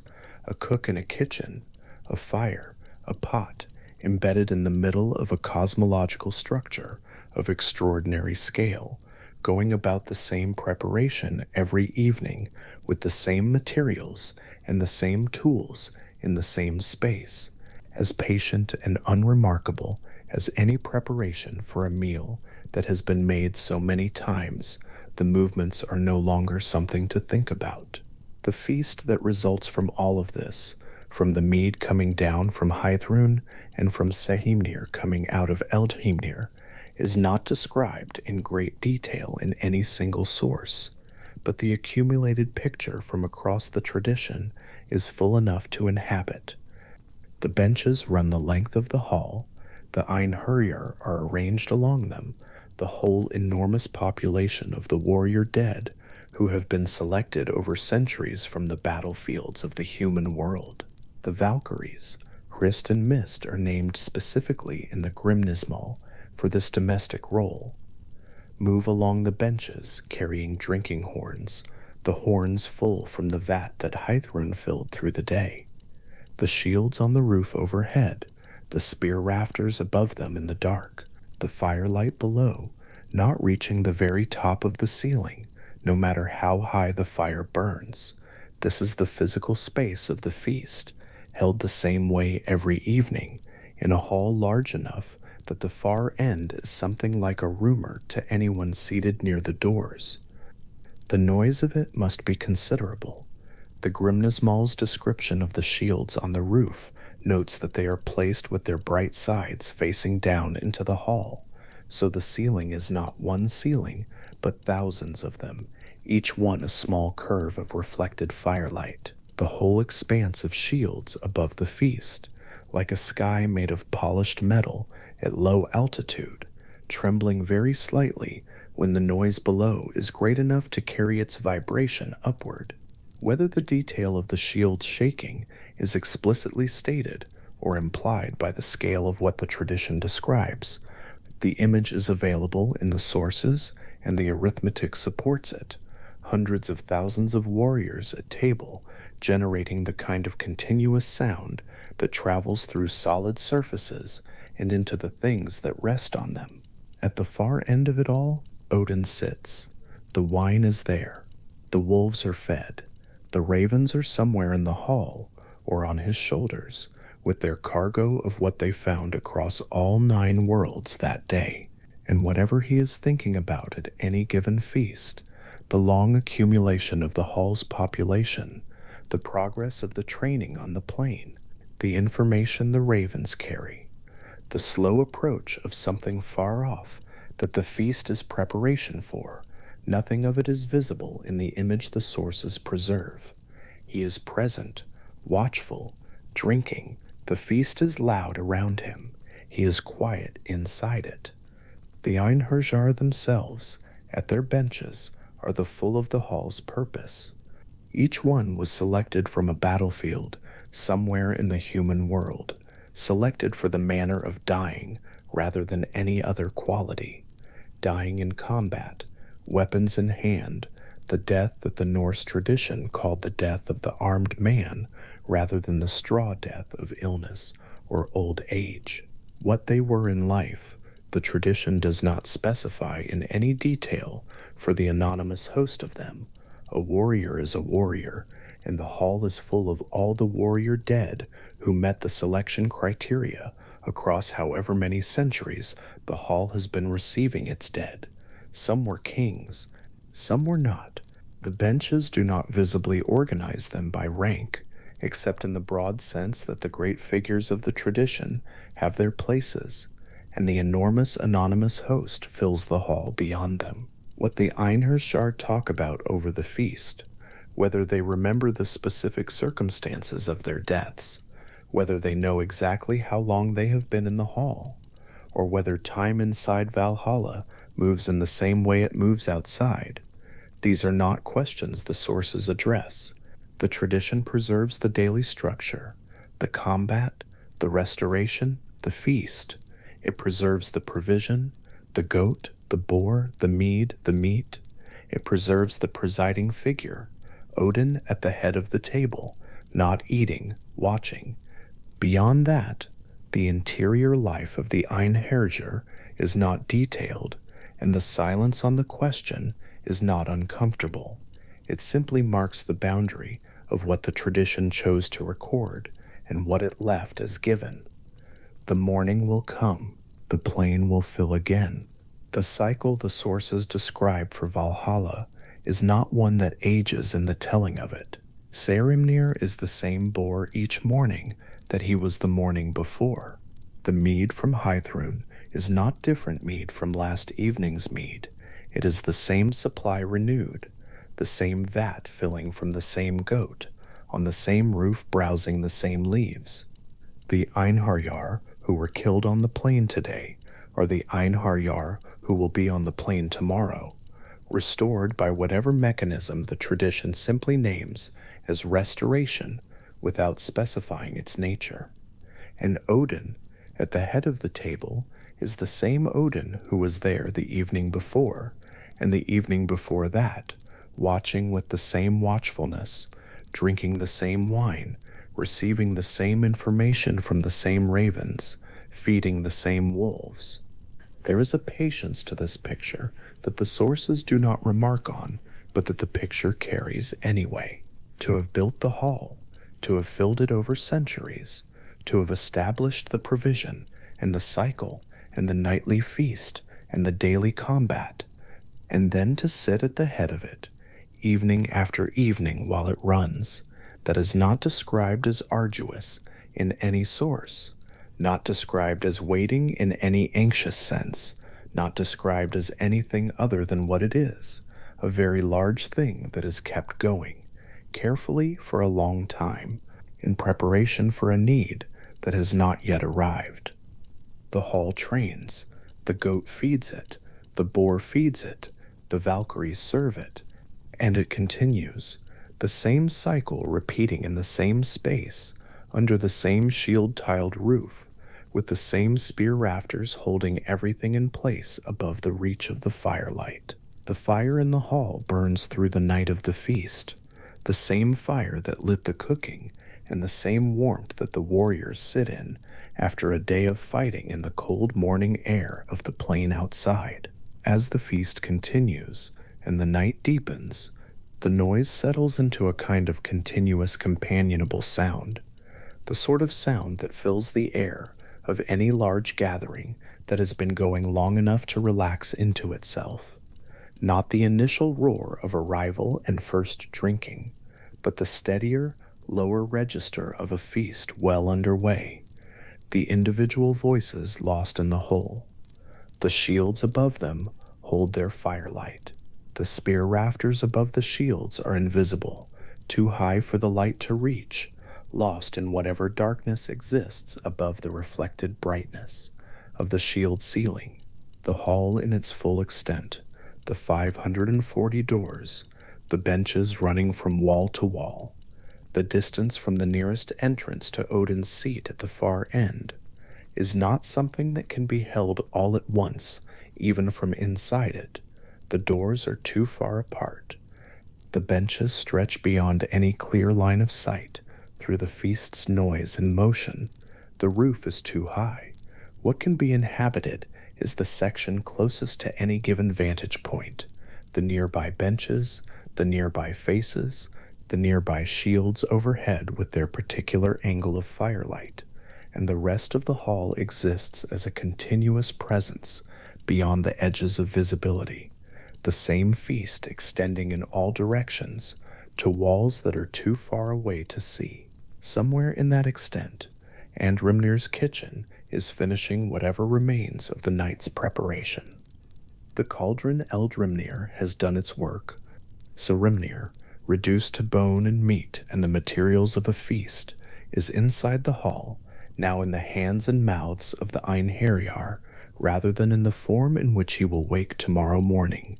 By dawn he will be whole again. By the following evening he will be in the cauldron again.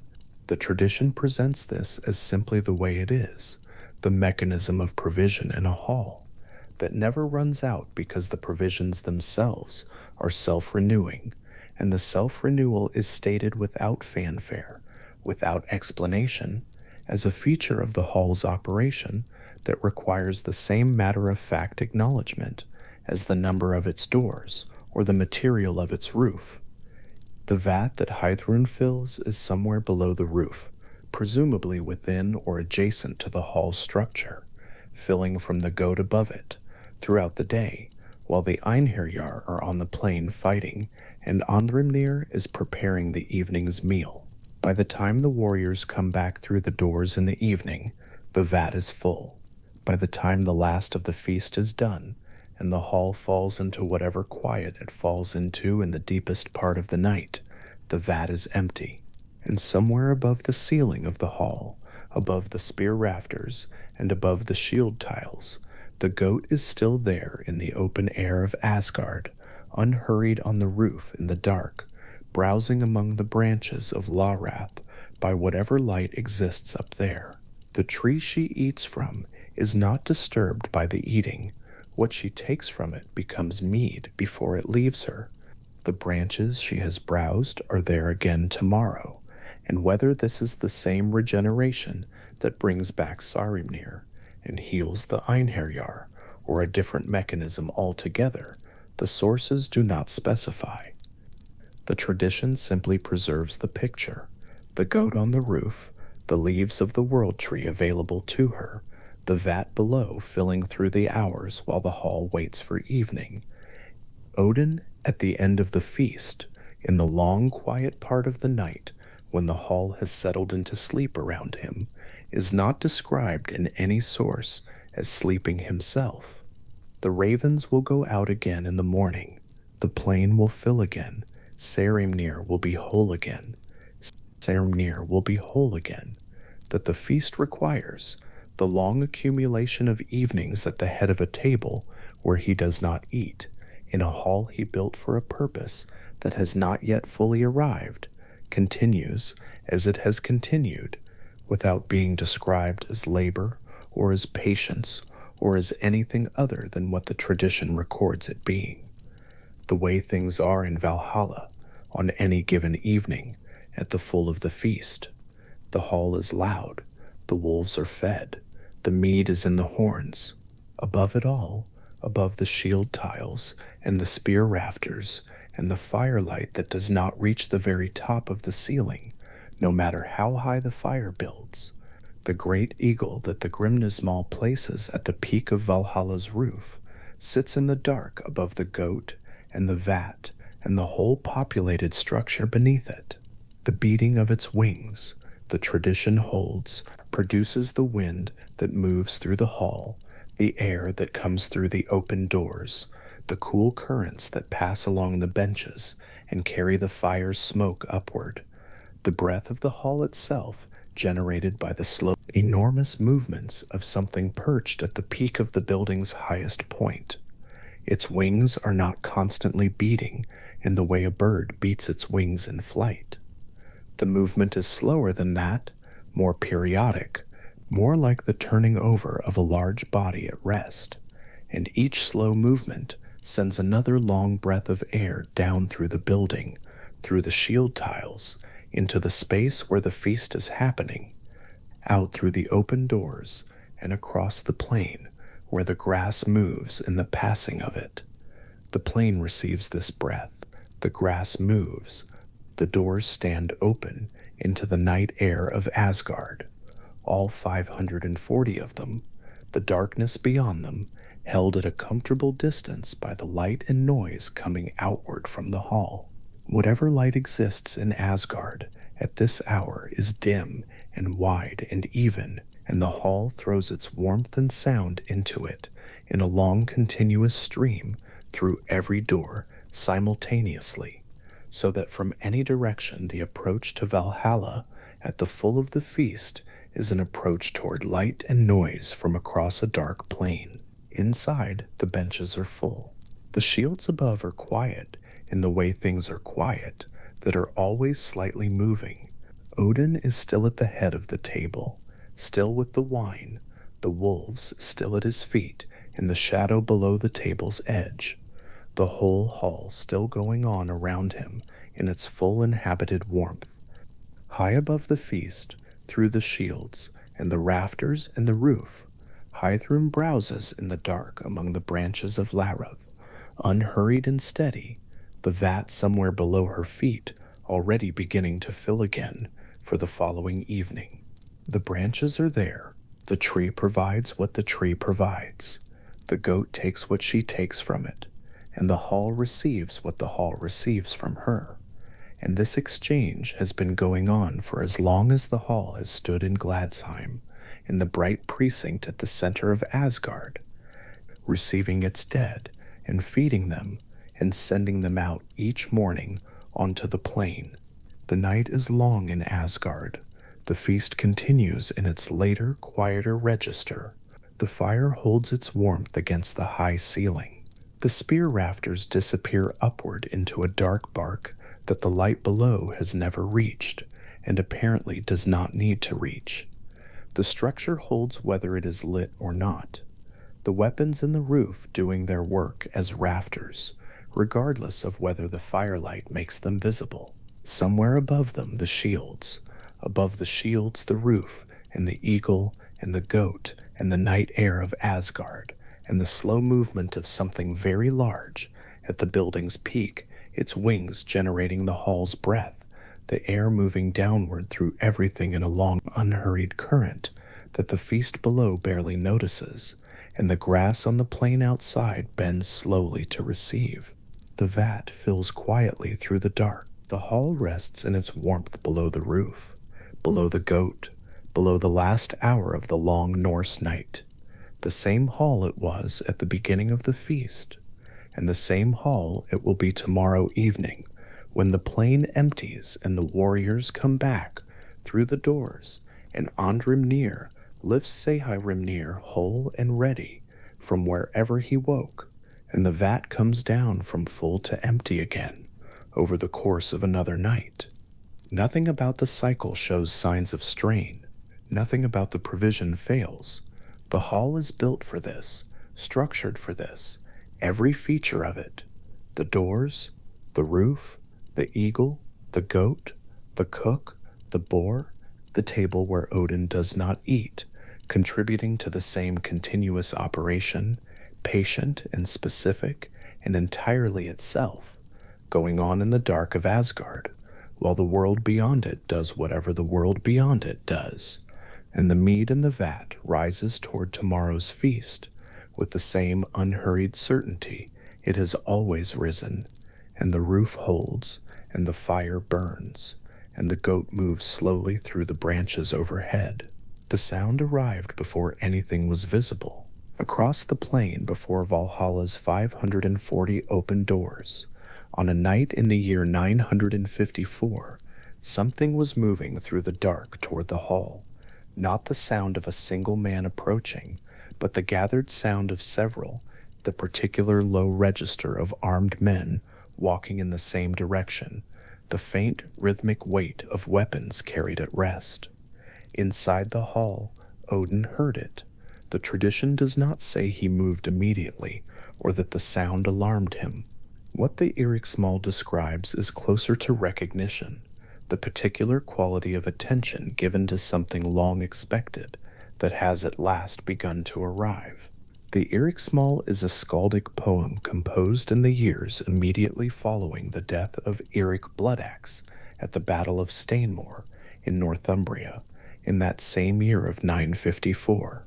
It was likely commissioned by his widow Gunhildr, a woman whose name carries its own considerable weight in the Norse sources, and its purpose was to honor a king by placing him inside the most serious frame the tradition possessed, not merely to say that Eiríkur had died well, but to say precisely where he had gone afterward, and who had been there to open the door. The poem's opening moves quickly to its central image, Odin in the hall, wakened by a dream, then woken more fully by that approaching sound, giving the quiet instruction to the heroes Sigmundr and Sinfjotli to go and open the gates. Sigmundr, the great hero of the Völsunga saga, whose bloodline ran back through generations to Odin himself, was already there. He was among the einherjar, the warrior dead who had preceded Eiríkur into the hall by many generations, already settled into the long life of that place, already familiar with the nightly feast and the daily renewal of combat on the plain. What the Eriksmal does in having Odin send Sigmundr to the door is establish something about the hall's interior order. Not everyone inside Valhalla waited there in the same way. The greatest among the warrior dead had been given roles within the hall's life, functions, positions, something approaching seniority, and among all the heroes of the Norse tradition, Sigmundr was among the most distinguished. To be welcomed to Valhalla's door by Sigmund was to be greeted by a figure who had himself once been the finest warrior in the world, who had been given his sword by Odin, and had that sword deliberately shattered by the same god when the time came for him to die. his death arranged as carefully as his greatest victories. Sinfjotli walked beside him. In the Velsunga saga, Sinfjotli was Sigmunder's son, a figure whose story was tangled and difficult, but whose death had been mourned in the old way, and whose place among the honored dead had never been questioned. The two of them moved through the hall toward the doors, through the noise of the assembled einherjar at their nightly feast, past the long benches and the firelight, and the shields laid across the ceiling overhead. The Riksmal does not linger on the interior of the hall during this moment. It is pointed toward the threshold, toward the approaching sound, toward the arrival about to occur. What came through the doors when Sigmundur and Sinfjotli opened them was Eiríkur Bloodaxe, and with him 5 other kings who had fallen at Stainmore alongside him. 6 kings together, arriving at Valhalla on the same night, from the same battle. The Eiríksmal gives Sigmund's words of welcome and Odin's own address to the arriving king, an address that carries within it something interesting and slightly unexpected. Odin tells Eiríkur that he has been wanted here, that there is a reason he was chosen. The poem does not elaborate at length on that reason. It simply names it. The things that are coming will require men of Eiríkur's quality, and Odin has been gathering them, 1 by 1 and 6 at a time, against a need that has not yet arrived. That is the frame the tradition placed around the welcome of a specific dead king in a specific year after a specific battle in the north of England. The family of Eiríkur Bloodaxe sat with that poem and understood that the man they had lost was not merely dead. He was inside the hall. He was at the feast. He had been welcomed by Sigmundur himself, and in the morning, or in whatever order time moved within that place, he would be on the plain with the others, armed again, part of the great assembly. The poem was doing what the Norse skaldic tradition did consistently and with great care, using the architecture of the myth to give the dead somewhere specific to be in. Several years after the death of Eiríkur, another king died in another battle, and another poem was composed to place him in the same hall. Hakon the Good, king of Norway, fell at the Battle of Fitjar around the year 961, and the skald Eyvind Finnsson Skaldaspillir, known by the epithet that translates roughly as spoiler of skalds, a description of his skill at his art, composed the Hakonarmal to honor him. The Hakonarmal is in some ways the more elaborate of the two poems. It is longer, more detailed in its account of the battle and the death, and more explicit about the mechanics of what preceded the arrival at the hall. Where the Eiríksmal moves quickly to the sound approaching from outside, the Hakonarmal begins earlier on the field at Fitjar in the final movements of the battle. 2 Valkyries, named in the poem as Gurndul and Skurgul, are already present there. They have been sent by Odin, the poem states, specifically to choose Hakon and to bring him to the hall. The selection has been made before the king has finished dying. Gendul and Skogul, whose names carry the particular quality of many Valkyrie names, dwelling in the conceptual space between battle, tumult, and something older and harder to name, are depicted watching the final moments of the engagement, present as agents of the choosing, their task already complete at the moment the king falls. Hakon speaks to them in the poem's account before he leaves the field. There is a quality to that exchange that the tradition handles with a kind of plainness, no long farewell, no elaborate grief. The king speaks, the Valkyries answer, and the movement toward the hall begins. What the Hakonarmal describes in the arrival at Valhalla mirrors the Eiríksmal in its essential structure. Heroes already inside the hall are roused to serve as a welcoming party, and the assembled einherjar rise to receive the new arrival. In the Hakonarmal, it is again Sigmund who leads the welcome, the the same figure performing the same role he had performed for Eirik a few years before. Sigmundur, standing at Valhalla's door, had become in the skaldic tradition's handling of these arrival poems the image of the finest welcome a warrior could receive. The details the Hakonarmál gives of Hakon's reception are warmer in their register than the Eiriksmál's. The king arrives and is addressed with real warmth by the assembled heroes.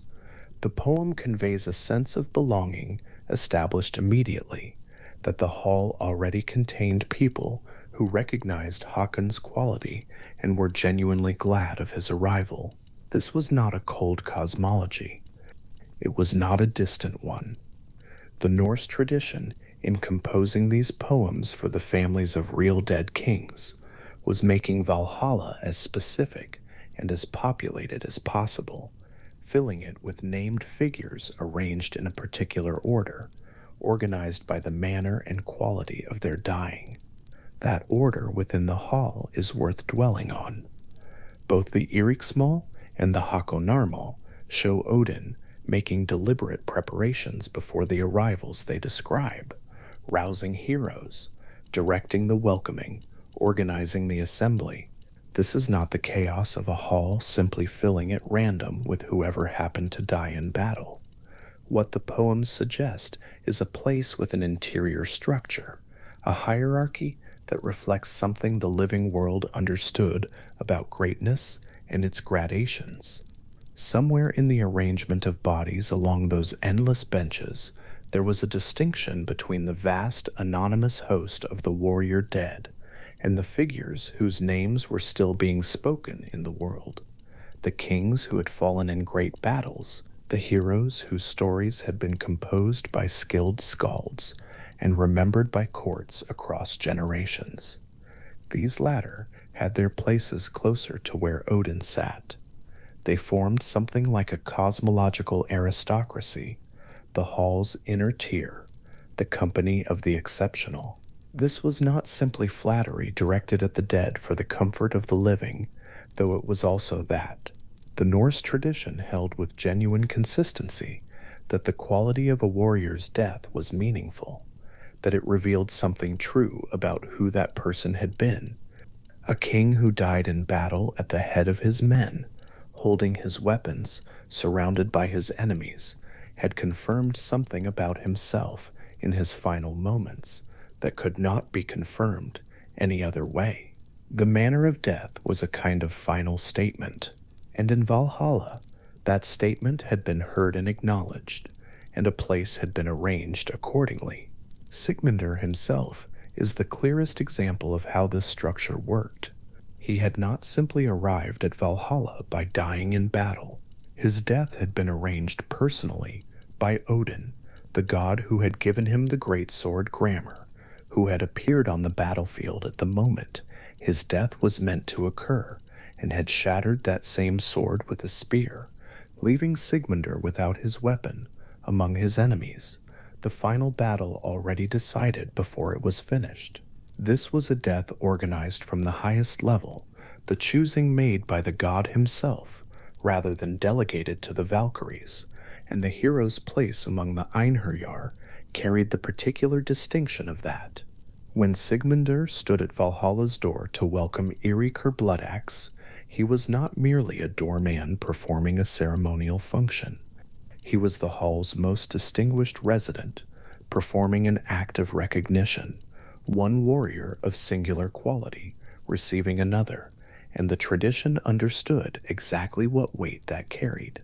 The coherence of this picture, the hall's hierarchy, the named heroes at its inner tier, the specific arrival scenes composed for real dead kings, becomes more interesting when placed against the figure of Starkathr, who appears in the Gautrek saga and in the Gesta Danorum of the Danish chronicler Saxo Grammaticus. Starkathr was a warrior of supernatural longevity, granted by Odin not one lifetime but 3. He moved through the centuries as a living presence in the world, serving as an instrument of Odin's purposes across a span of time that no ordinary human warrior could match. He fought in battles long before the kings memorialized in the Eriksmal and the Hakonarmal were born. He outlasted the dynasties of his contemporaries. Thor, who in the Norse tradition stood in a particular tension with Odin's plans and methods, the god of direct force against the god of strategy and manipulation, placed a curse on Starkathr alongside the gifts Odin had given him. For every human lifespan granted, Thor decreed that Starkathr would commit one act of cowardice or treachery. The gifts and the curses were braided together, long life and the guarantee of stain.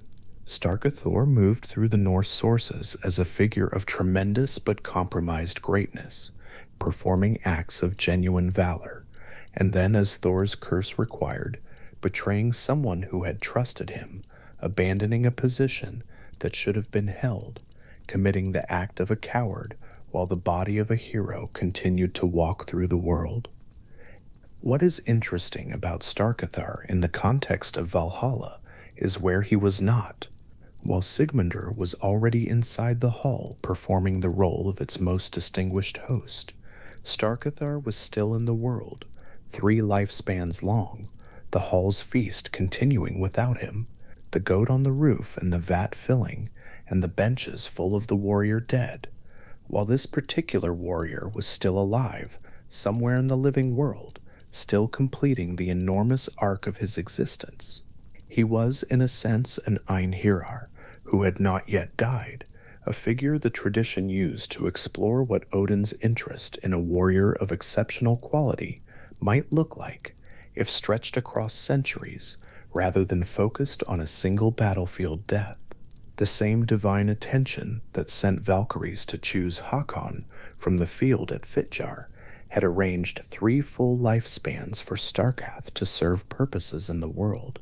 The same god, a different instrument, a different timeline, and yet the hall was always there, waiting, in the background of Starkathr's long story, the feast continuing, the vat filling, the spear rafters in the high ceiling above the firelight, the shields laid across the roof in their long overlapping rows. Whatever Starkathr was doing in the living world, whatever battle he was fighting, or disgrace he was sustaining under Thor's curse, Valhalla was the place his story was oriented toward, even across centuries, even through the enormous extension of time that Odin had granted him. The hall was patient in the way that very large and very old structures are patient. It did not press, it continued. There is a quality that belongs to these arrival poems, the Eriksmal and the Hakonarmal both, that is worth naming plainly. They were composed for the living. Gunhildr, Eirikkr's widow, received a poem that placed her dead husband inside the finest hall in the Norse cosmos, welcomed by the greatest heroes of the tradition, addressed warmly by the god himself. Whatever her grief was, and the sources suggest it was not small, she was given a specific image to hold. The hall's doors open, Sigmundur and Sinfjotli standing at them, Eirikkr arriving at the head of 5 kings with his weapons still about him. The image was precise. It had names in it. It had architecture and firelight, and the sound of the assembled einherjar rising to receive the new arrival. This is what the myth was for, at the human scale. Not only a cosmological structure, not only a theological account of where the warrior dead went and why. The tradition was used with great care and skill to give specific dead people somewhere specific to be, to give their families somewhere to locate them, to transform the irreversible fact of a death on a battlefield in Northumbria or on a shoreline in Norway into the beginning of a new existence in a particular, well-described place, a place with a named geography and a named population and a daily rhythm. The tradition had recorded in detail. The king who died at Stainmore was not simply gone, he was at the feast. He would be on the plain in the morning with Sigmundur beside him, and in the evening he would return to the hall and take his place, and the mead from Heidrun's Uter would fill the horn set before him, and he would drink. The skalds who composed these poems were not working with vague comforts. They were working with the same precision that distinguished the best of the Norse poetic tradition: exact names, exact scenes, the specific hierarchical detail of who welcomed whom and in what order. The tradition provided the structure. The skald filled it with the particular dead king, in his particular death, arriving in the company of those who had fallen alongside him. The result was something that could be spoken aloud at a feast, heard by the family of the dead, and received as a genuine account of where their king now was. Sigmund's standing at the door. The sound of Eirikur's host crossing the plain in the dark. Gundul and Skogul on the field at Fitjar, their choosing already made. The king still holding his weapons.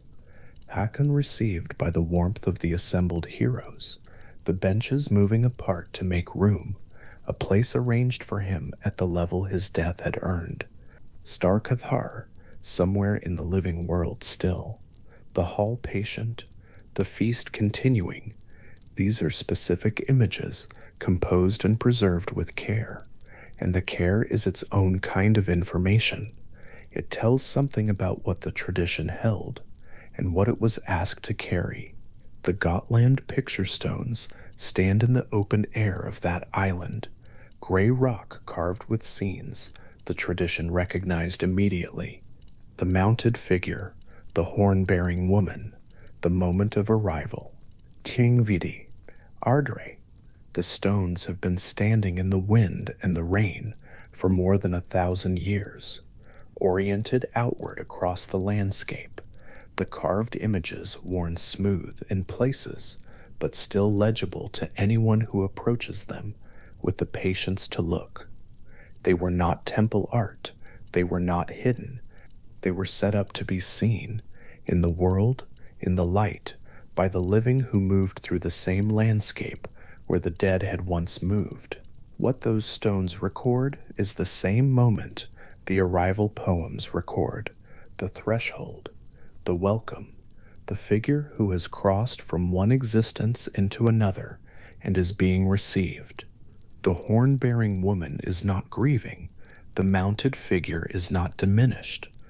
The scene is calm in the way that the tradition consistently made this transition calm, not because death was not serious, but because the tradition held that a death of the right kind led somewhere specific, and the specific destination had been described often enough and in enough detail that the image of arrival there carried warmth alongside its solemnity.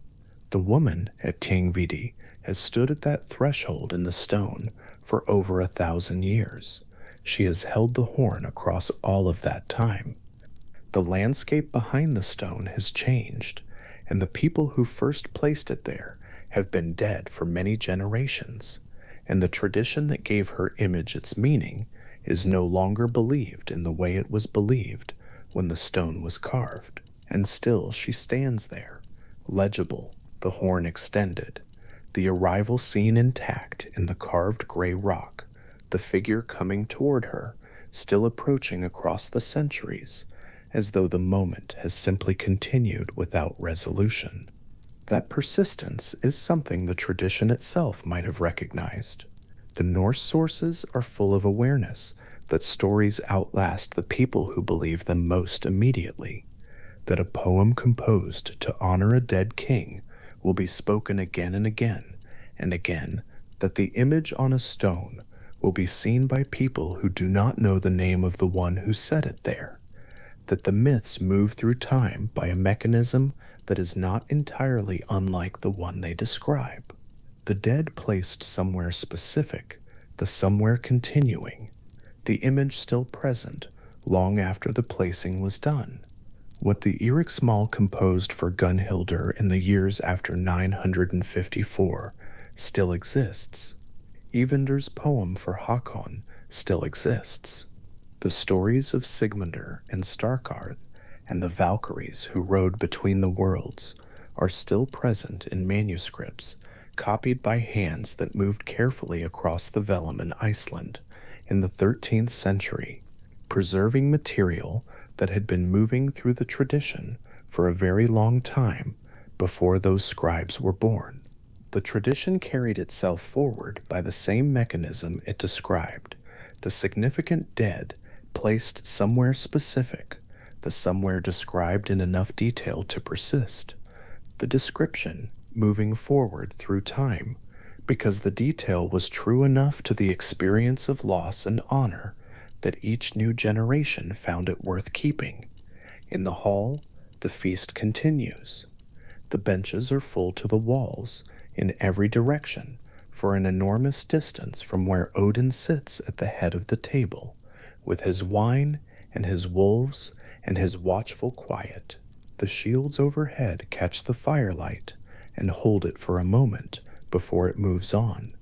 The drinking horns pass down the rows of warriors, some of them kings whose names were spoken in skaldic verse, some of them anonymous to everything except the manner in which they once died. All of them here, all of them in the same place, in the same light, at the same feast that will end when it always ends and begin again when it always begins.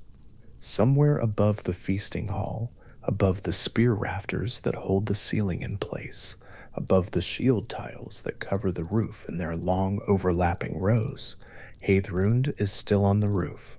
The great goat moves among the branches of Laroth in the dark above the hall, the branches that extend into the same middle air where the eagle perches at the peak, the same upper region of the hall that the firelight below does not reach. She has been on that roof since the hall was new. She will be on it for as long as the hall stands. The browsing is unhurried. The branches are always full enough. Whatever she takes from Larath grows back before she returns to the same place the following night, as though the tree, like the boar and the warriors and the hall itself, participates in the same deep logic of renewal that holds everything here in its slow, patient cycle. The vat somewhere below her is still filling, mead moving into it quietly, in the dark of whatever interior space holds it, the level rising through the night toward the quantity that will be needed by morning. It will be enough. It is always enough. The Grimnismal states this plainly, and the tradition never contradicts it. Whatever the number of the einherjar, whatever new arrivals have come through the doors, the vat is sufficient. This is not an incidental detail. It is the same logic as the hall that is always full, but never overcrowded, the boar that is killed and restored and killed again, the warriors who die each day on the plain and are whole again by evening. The hall operates by a different mathematics than the living world. Scarcity does not organize it.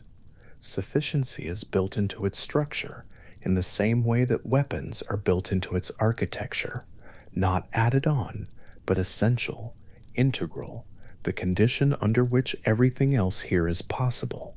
The sound that Odin heard on the night of 954, the sound of Eiríkur Bloodaxe arriving at the head of 5 kings across the plain, was not the first time he had heard that sound.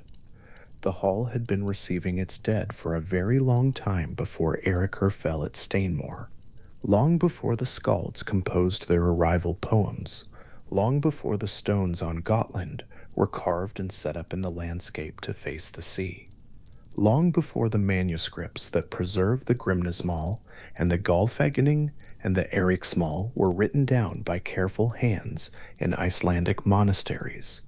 The hall had been accumulating its population, one battle and one death at a time, through the generations of the Norse world's history, and further back into the depths of a mythological time that the tradition does not fully measure, because the measurement is not the point. The point is that Odin heard the sound, and Sigmundur went to the door, and the arriving host came through into the warmth and light of the hall, and a place was found for them along the benches, and the feast continued. This happened on the night a skaldic poem says it happened. It happened, in the tradition's account, on every night when a warrior of the right quality fell on a battlefield somewhere in the world. The mechanism is always the same. The arrivals are always specific. The hall is always large enough. Hakon the Good arrived after Eiríkur by a few years, the Valkyries Gundul and Skugul preceding him with the news of his coming already organized, the welcoming party arranged. Sigmundur at the door again with the same steady patience he had shown before, and would show again.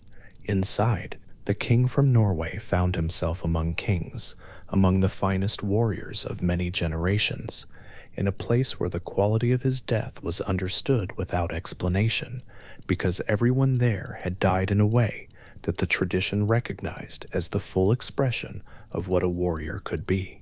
He was among people who knew exactly what it had cost and exactly what it meant. Somewhere in the Norse world, in a year after Hakon's death, a family heard Eyvind's poem spoken aloud for the first time. They heard the Valkyries named. They heard the field at Fitjar described. They heard Sigmundur's welcome and the warmth of the assembled heroes, and the specific image of the king arriving at the hall. And whatever that family held in the months and years after the Battle of Fitjar, whatever form their grief had taken, whatever the loss of the king had cost them, they were given that image, the specific image. Gundul and Skugul on the field, the doors open, the hall full and lit, the king taking his place. The tradition carried that gift forward in the only way it knew how, by remembering the poem, by speaking it again at another feast, by preserving it in the manuscripts that would eventually preserve everything that survived of this world. The poem is still here. The hall it describes is still full, in the terms the tradition established, still receiving, still feasting, still organized around the long watchful patience of the god at the head of the table, who sustains himself only on wine and gives whatever food is set before him down to the wolves at his feet, and listens always for the sound of the next arrival crossing the plain in the dark. Heidrun moves slowly through the upper branches of Larath in the long night of Asgard. Below her, the hall is warm and loud, the feast in its ancient rhythm, the horns passing down the rows of warriors who were once alive in a world that no longer exists in the form they knew it. The mead fills the vat, steady and unhurried, running from the goat's udder in the darkness above the shield-tiled roof, with the same quiet persistence it has always had, no more and no less than what will be needed, the same quantity it has been since the first night, sufficient by the same logic that governs everything in this place, the deep structural sufficiency of a hall that was built for exactly this purpose and has never been anything other than what it is. The goat leans into the branches. The leaves are still there. They will be there in the morning. The vat below continues filling in the quiet, and the hall below the vat continues its enormous steady life. And somewhere at the edge of the plain, in the dark before the first light of whatever morning this tradition's cosmology allows, the doors stand open, all of them, all 540, each one wide enough for the host that will return through it before the night is fully gone. The hall is lit. The hall has always been lit.